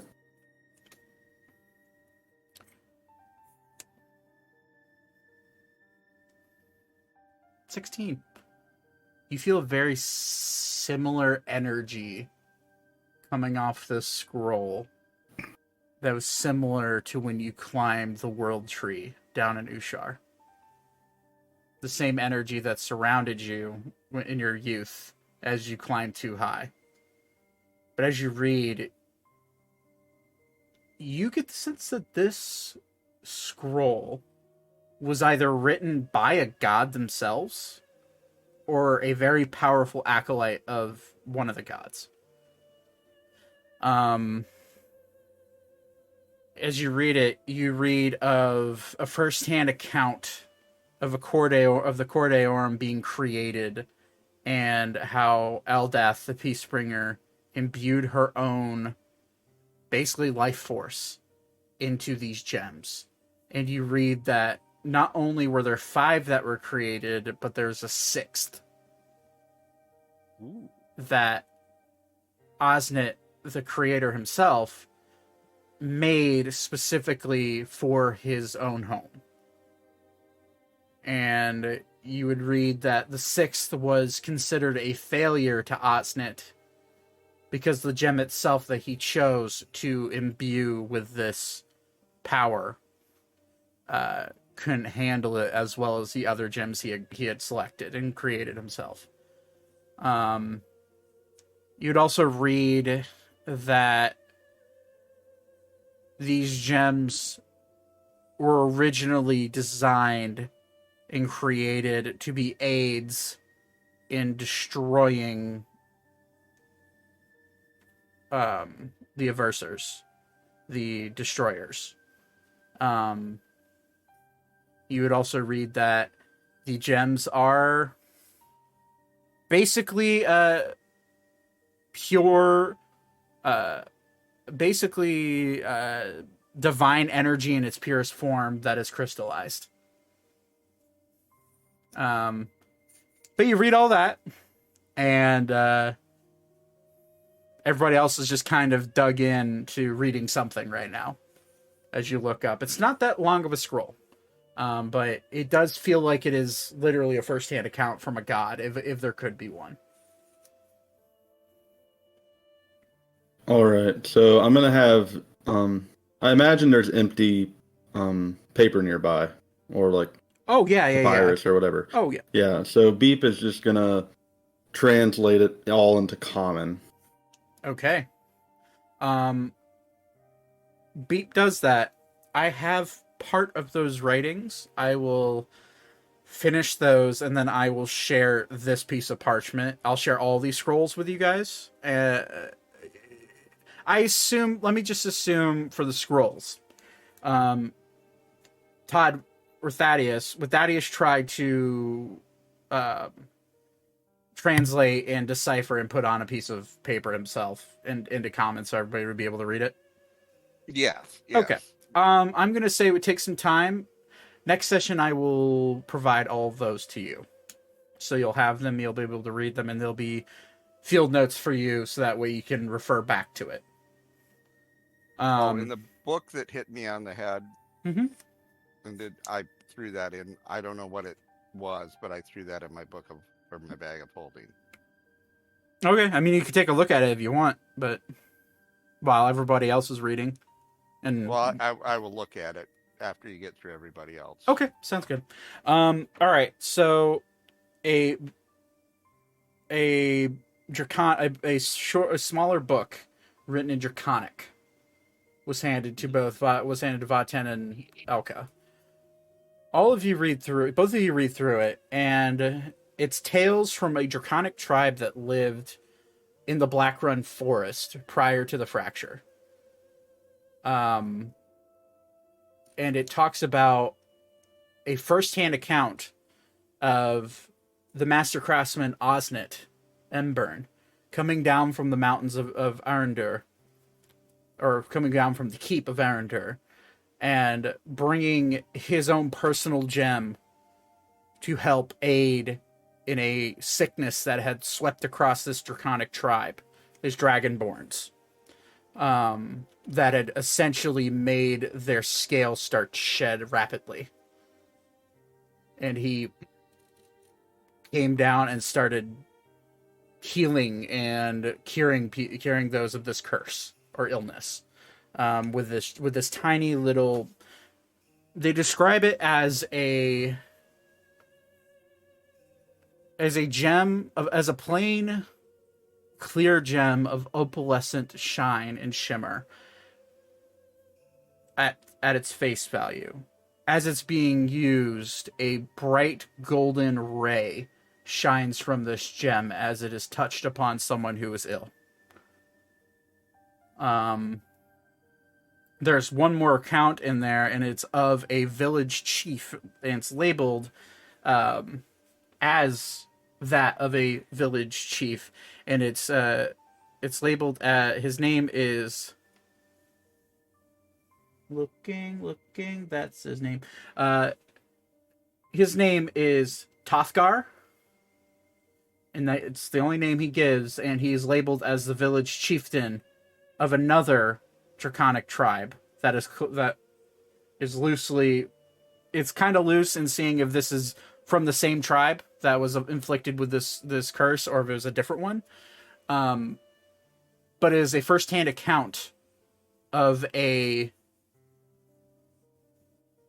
elven man that basically had what seemed to be the very same gem that Osnet brought all those years ago in his possession, and it seemed like he was a well-known smuggler of sorts. And he provided the name of said person as Zach scrolls down his list of bullshit. He's known as Aaron, Arin, of Tyward, Tyward.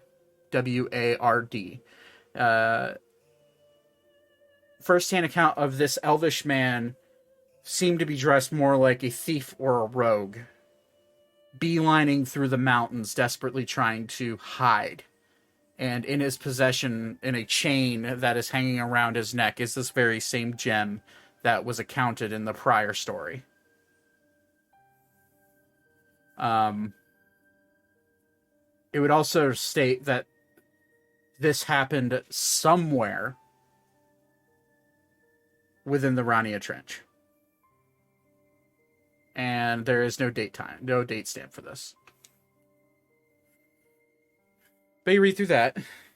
While Elka and I are reading this, in Draconic, I'm just gonna ask, how is your scale? What? This one saw several nights ago at the Ronas. wait, this is in Draconic, so I can actually use proper grammar. I saw when we were at the Ronas the scale that you had found on your elbow. I haven't really thought about it. I'll like pull my arm up and like look at it again. I'll There- kind of try to screen from everybody else. Where there was once one scale, there's now 3. I seem to be growing more. Are you worried? No. There's dragon blood in my family, but I don't know of any of us that have had scales, but I'm also the only one without magic, so. I just smile and you get used to scales. And then go back to reading. Okay. I'm gonna pull my sleeve back down over my scales. Vaten, you do notice Rossalor kind of glancing over at both of you. I will With shoot your him. crazy I will perception. shoot him a very dirty look. You'll hear, as he notices that, he'll see him look back down at his book very quickly, and you'll hear in your head, in Draconic, Mhm. I meant no harm. I was just curious. I'll keep it a secret. She does not wish anyone to know. This one, or Draconic still. I may have violated her trust by both discovering and asking about it. Then a secret it will stay. Thank you. And he'll go back to reading his book as if nothing happened. Yep.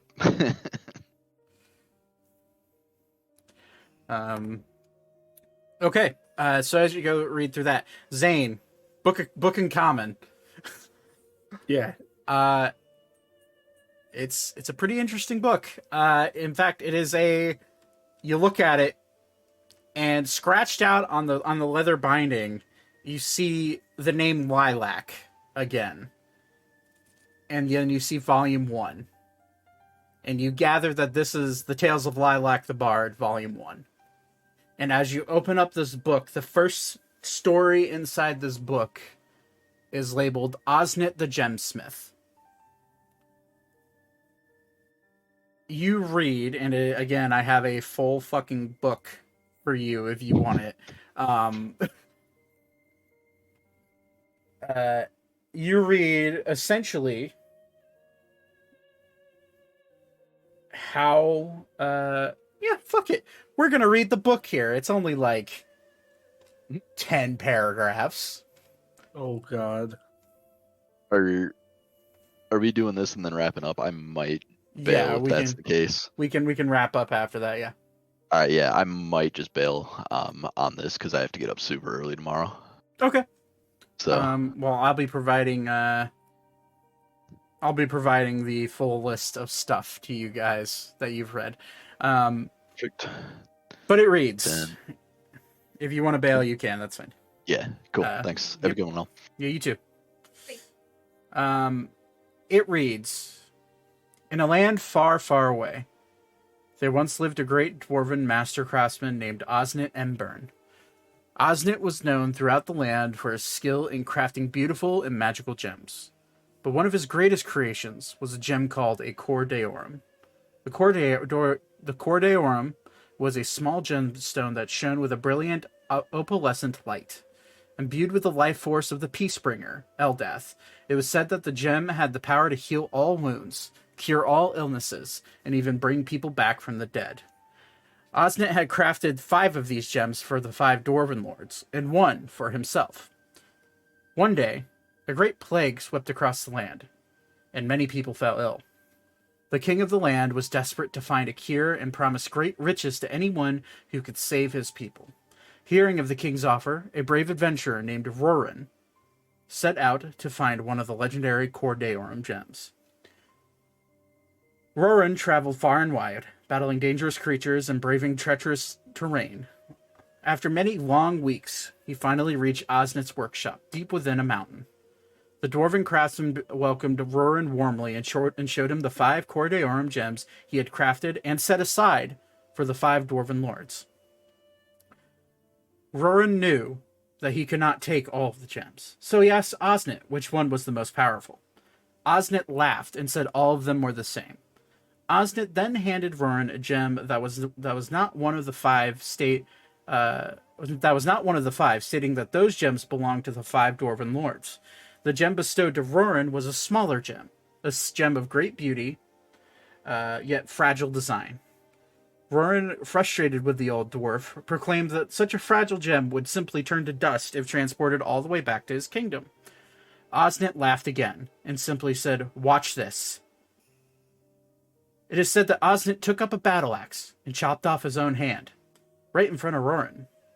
Roran, too shocked to speak, watched in awe as Osnit took the gem and put the tiny rock into his severed hand. His hand then proceeded to reattach itself to Osnit's arm. Roran profusely apologized and quickly accepted the gem from Osnit. With the precious gem in hand, Roran returned to the kingdom and presented it to the king. The king was overjoyed and immediately ordered his healers to use the gem's power to cure the sick and dying. The Cordeorum proved to be just as powerful as Osnit had claimed. It healed the sick, cured the dying, and brought hope to the people of the kingdom. Roran was hailed as a hero, and the king rewarded him with great riches and honors. From that day forward, the Cordeorum was treasured by the people of the land, and it was passed down from generation to generation. The gem became a symbol of hope and healing, and even to this day, people tell tales of its power and wonder.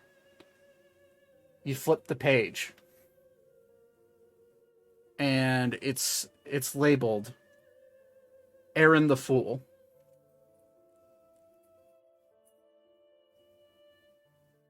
And it reads, as time went on, the Cordeorum became more and more revered throughout the land. It was kept under lock and key in the king's treasure vault, guarded day and night by the finest soldiers in the kingdom. But one fateful night, disaster struck. A group of thieves, led by the cunning rogue named Aaron of Tyward, broke into the treasure vault and stole the Cordeorum for himself. The king was furious and ordered his soldiers to find the thieves and bring them to justice. Days turned into weeks, and weeks turned into months, but there was no sign of the Cordeorum. The king's healers struggled to keep up with the demands of the sick and dying, and the people of the kingdom began to lose hope. Meanwhile, Aaron and his band of thieves fled the kingdom and were now hiding out in a remote mountain cave surrounded by sand. They had heard rumors of the gem's power and were convinced that they could sell it for a great fortune. But as they examined the gem more closely, they realized that they could not unlock its secrets. The Cordeorum was not just some gemstone. It was a powerful artifact, imbued with ancient magic and celestial magic that could only be unlocked by someone that is worthy.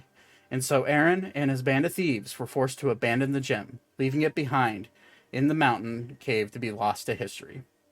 Years turned into decades, and decades turned into centuries. The Cordeorum became nothing more than a legend.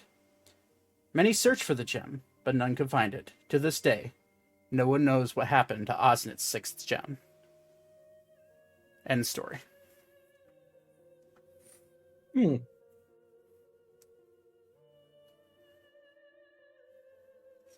Interesting.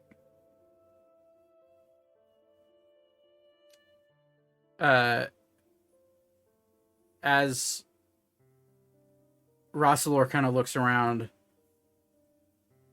I think I may know where to look first. You tell. This book that I'm reading was written in the Elvria Forest.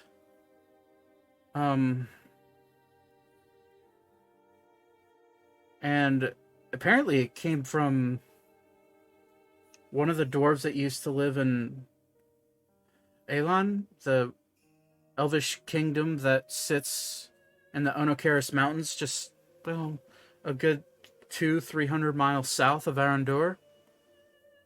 This one states a tale of them traveling through the trench. All they said was the Great Trench. And finding a cave that was guarded fiercely by multiple monsters. And they said that they saw a curious gold glow coming out of the cave. They don't really go into detail where this is, but the only trench I can think of is the Rania Trench. And that's a good couple 100 miles north of us. It's a lead. It's a start. And hearing everything that all of you have said about your findings, could be the same cave. A cave surrounded by sand is curious. The Rania Trench is a desert landscape. Could be something. Indeed. I also found a book, and he'll grab another book that he had underneath it, and it's a pretty small journal. It's like almost like a personal journal. I have the journal of one of the first Dwarven Lords, one of the 5, and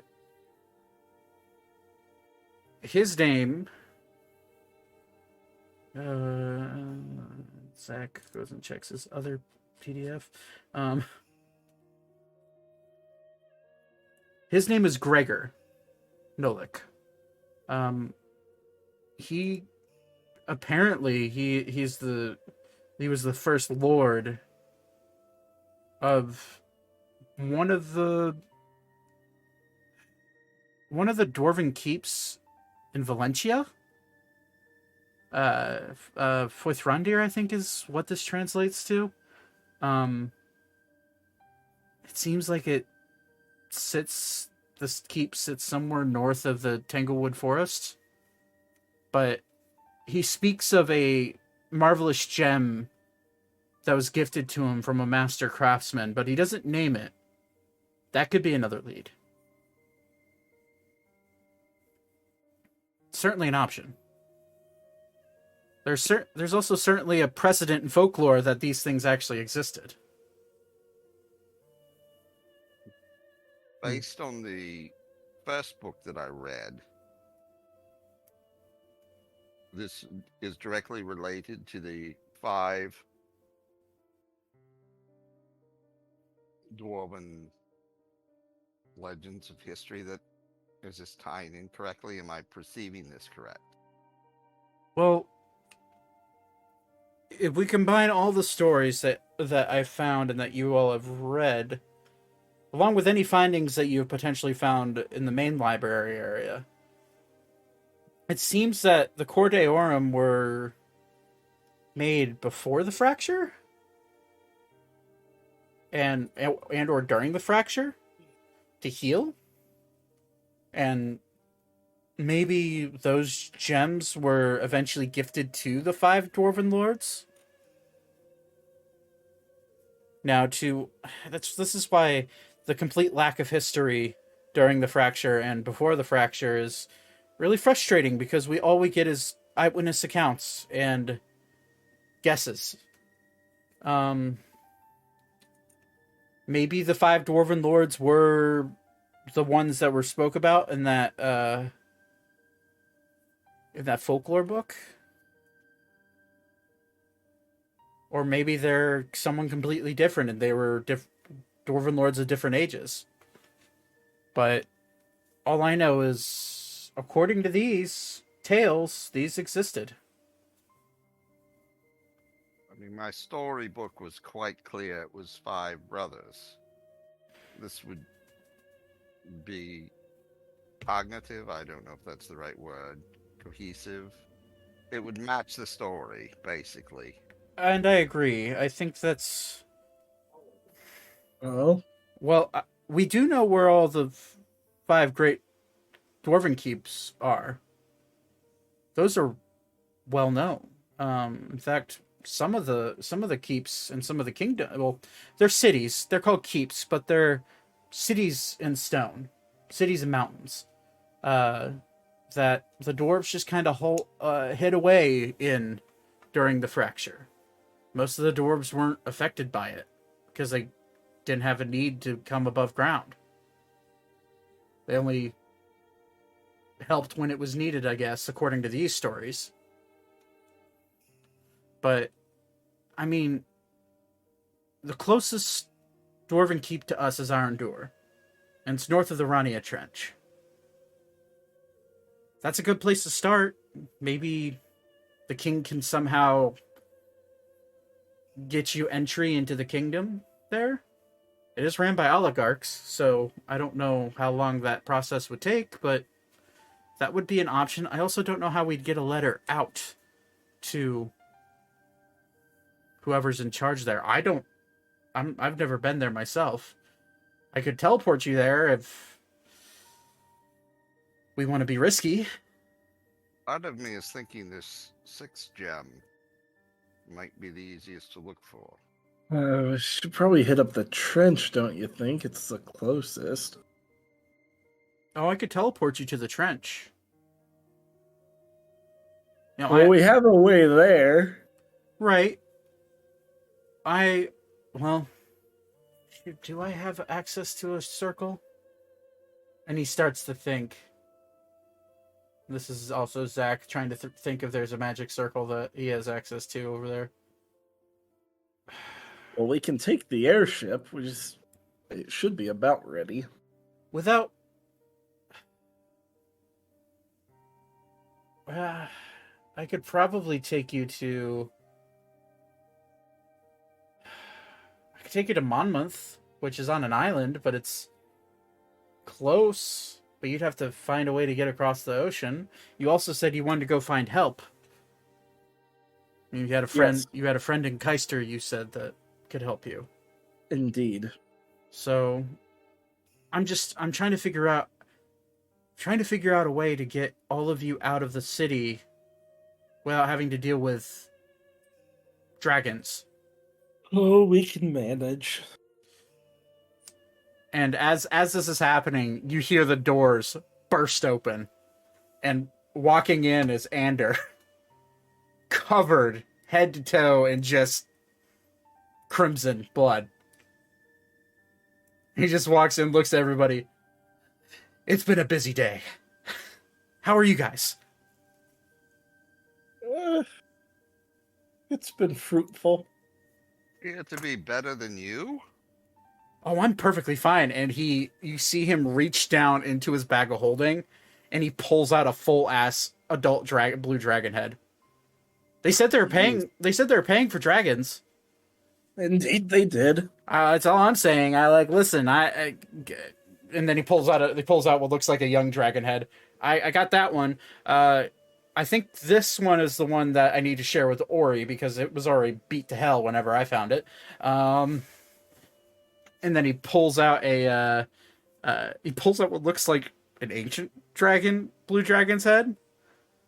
He's like, I can't take credit for this one. It was already dead. But I did cut off the head, so shh. And then he looks at Rosalor. Don't you say a word.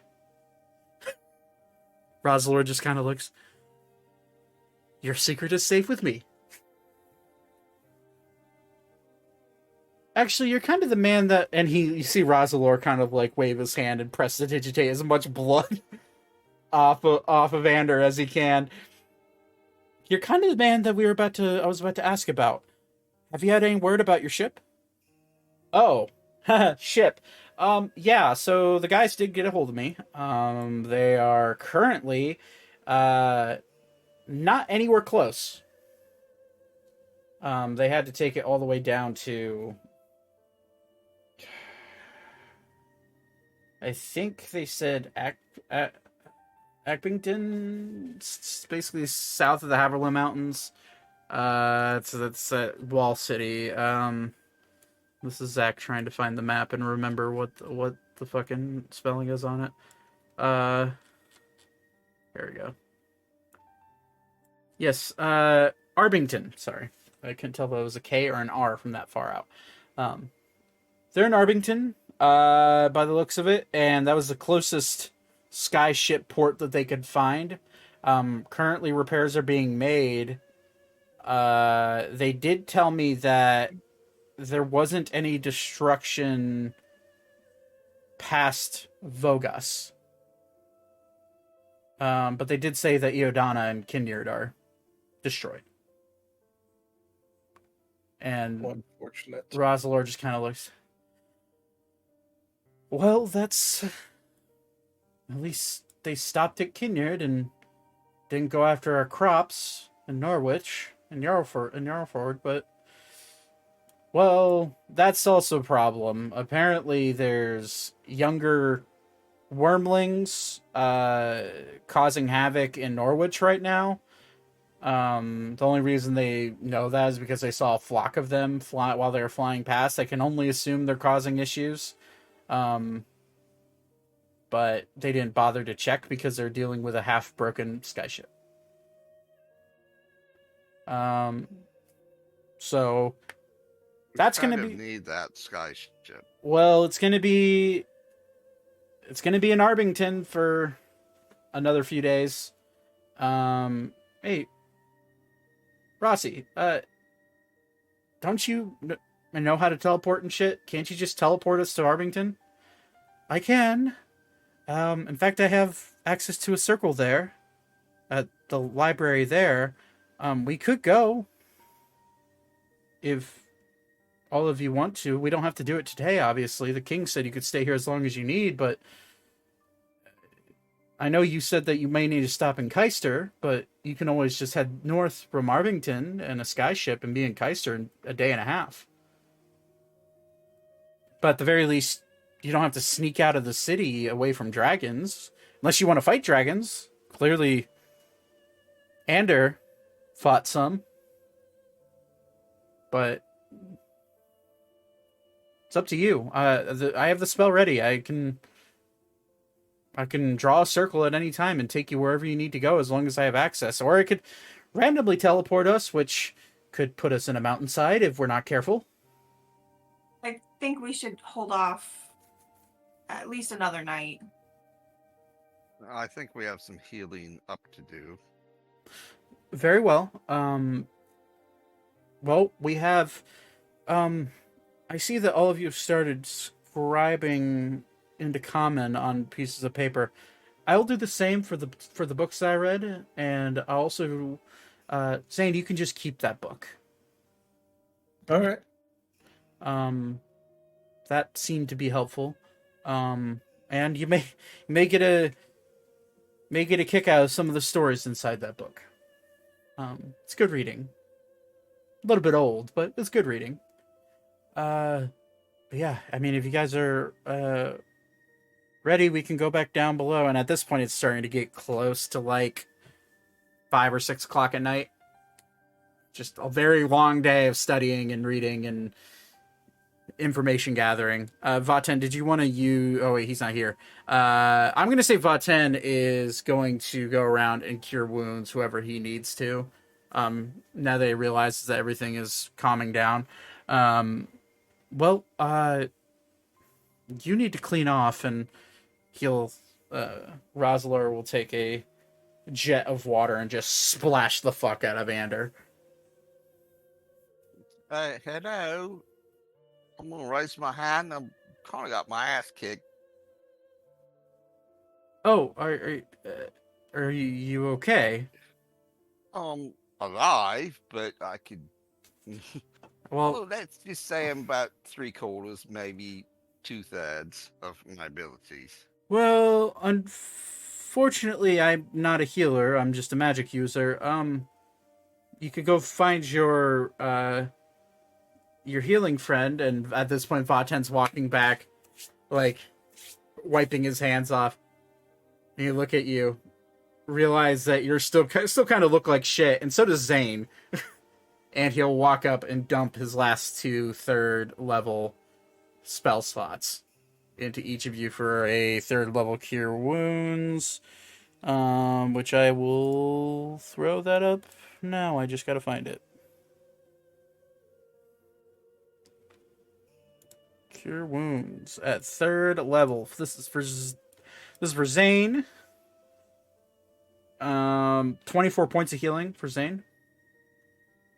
And this is for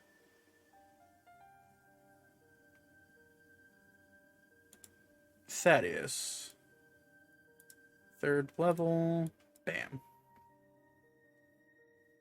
Also 24 points of healing for you.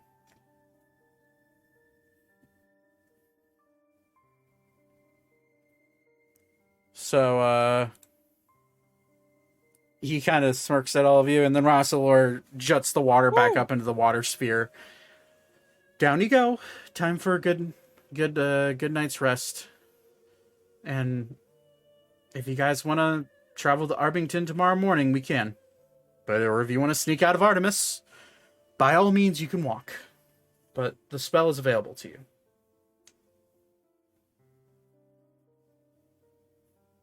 And he guides all of you down. You walk down into the semi-familiar hideout basement cellar of the Royal Library. And as all of you go down to relax for the night, we'll end it there. Let's see here. All of you get a long rest, so make sure you mark all of that. And which I will do for... I wish there was a button that just said long rest for... Oh, there is. Wow, look at that. There's a button for long rest and Wow, there is. in Roll20. Who knew? But yeah. Yeah. Cool. All right. Well, thanks for playing. I'll be right back.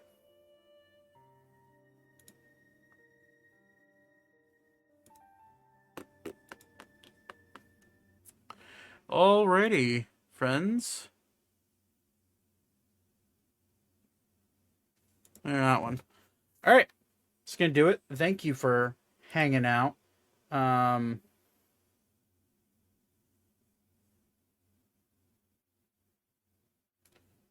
Yeah, I realized my cam froze. That's my bad. But thank you for hanging out. I appreciate all of you. We're going to be back on it next weekend, Sunday. I will be, I should be fine. I do have stuff to do Saturday. I don't know if I'm going to be staying the night at my aunt's house. But if I do, then I should be back in time, so shouldn't be any issues there.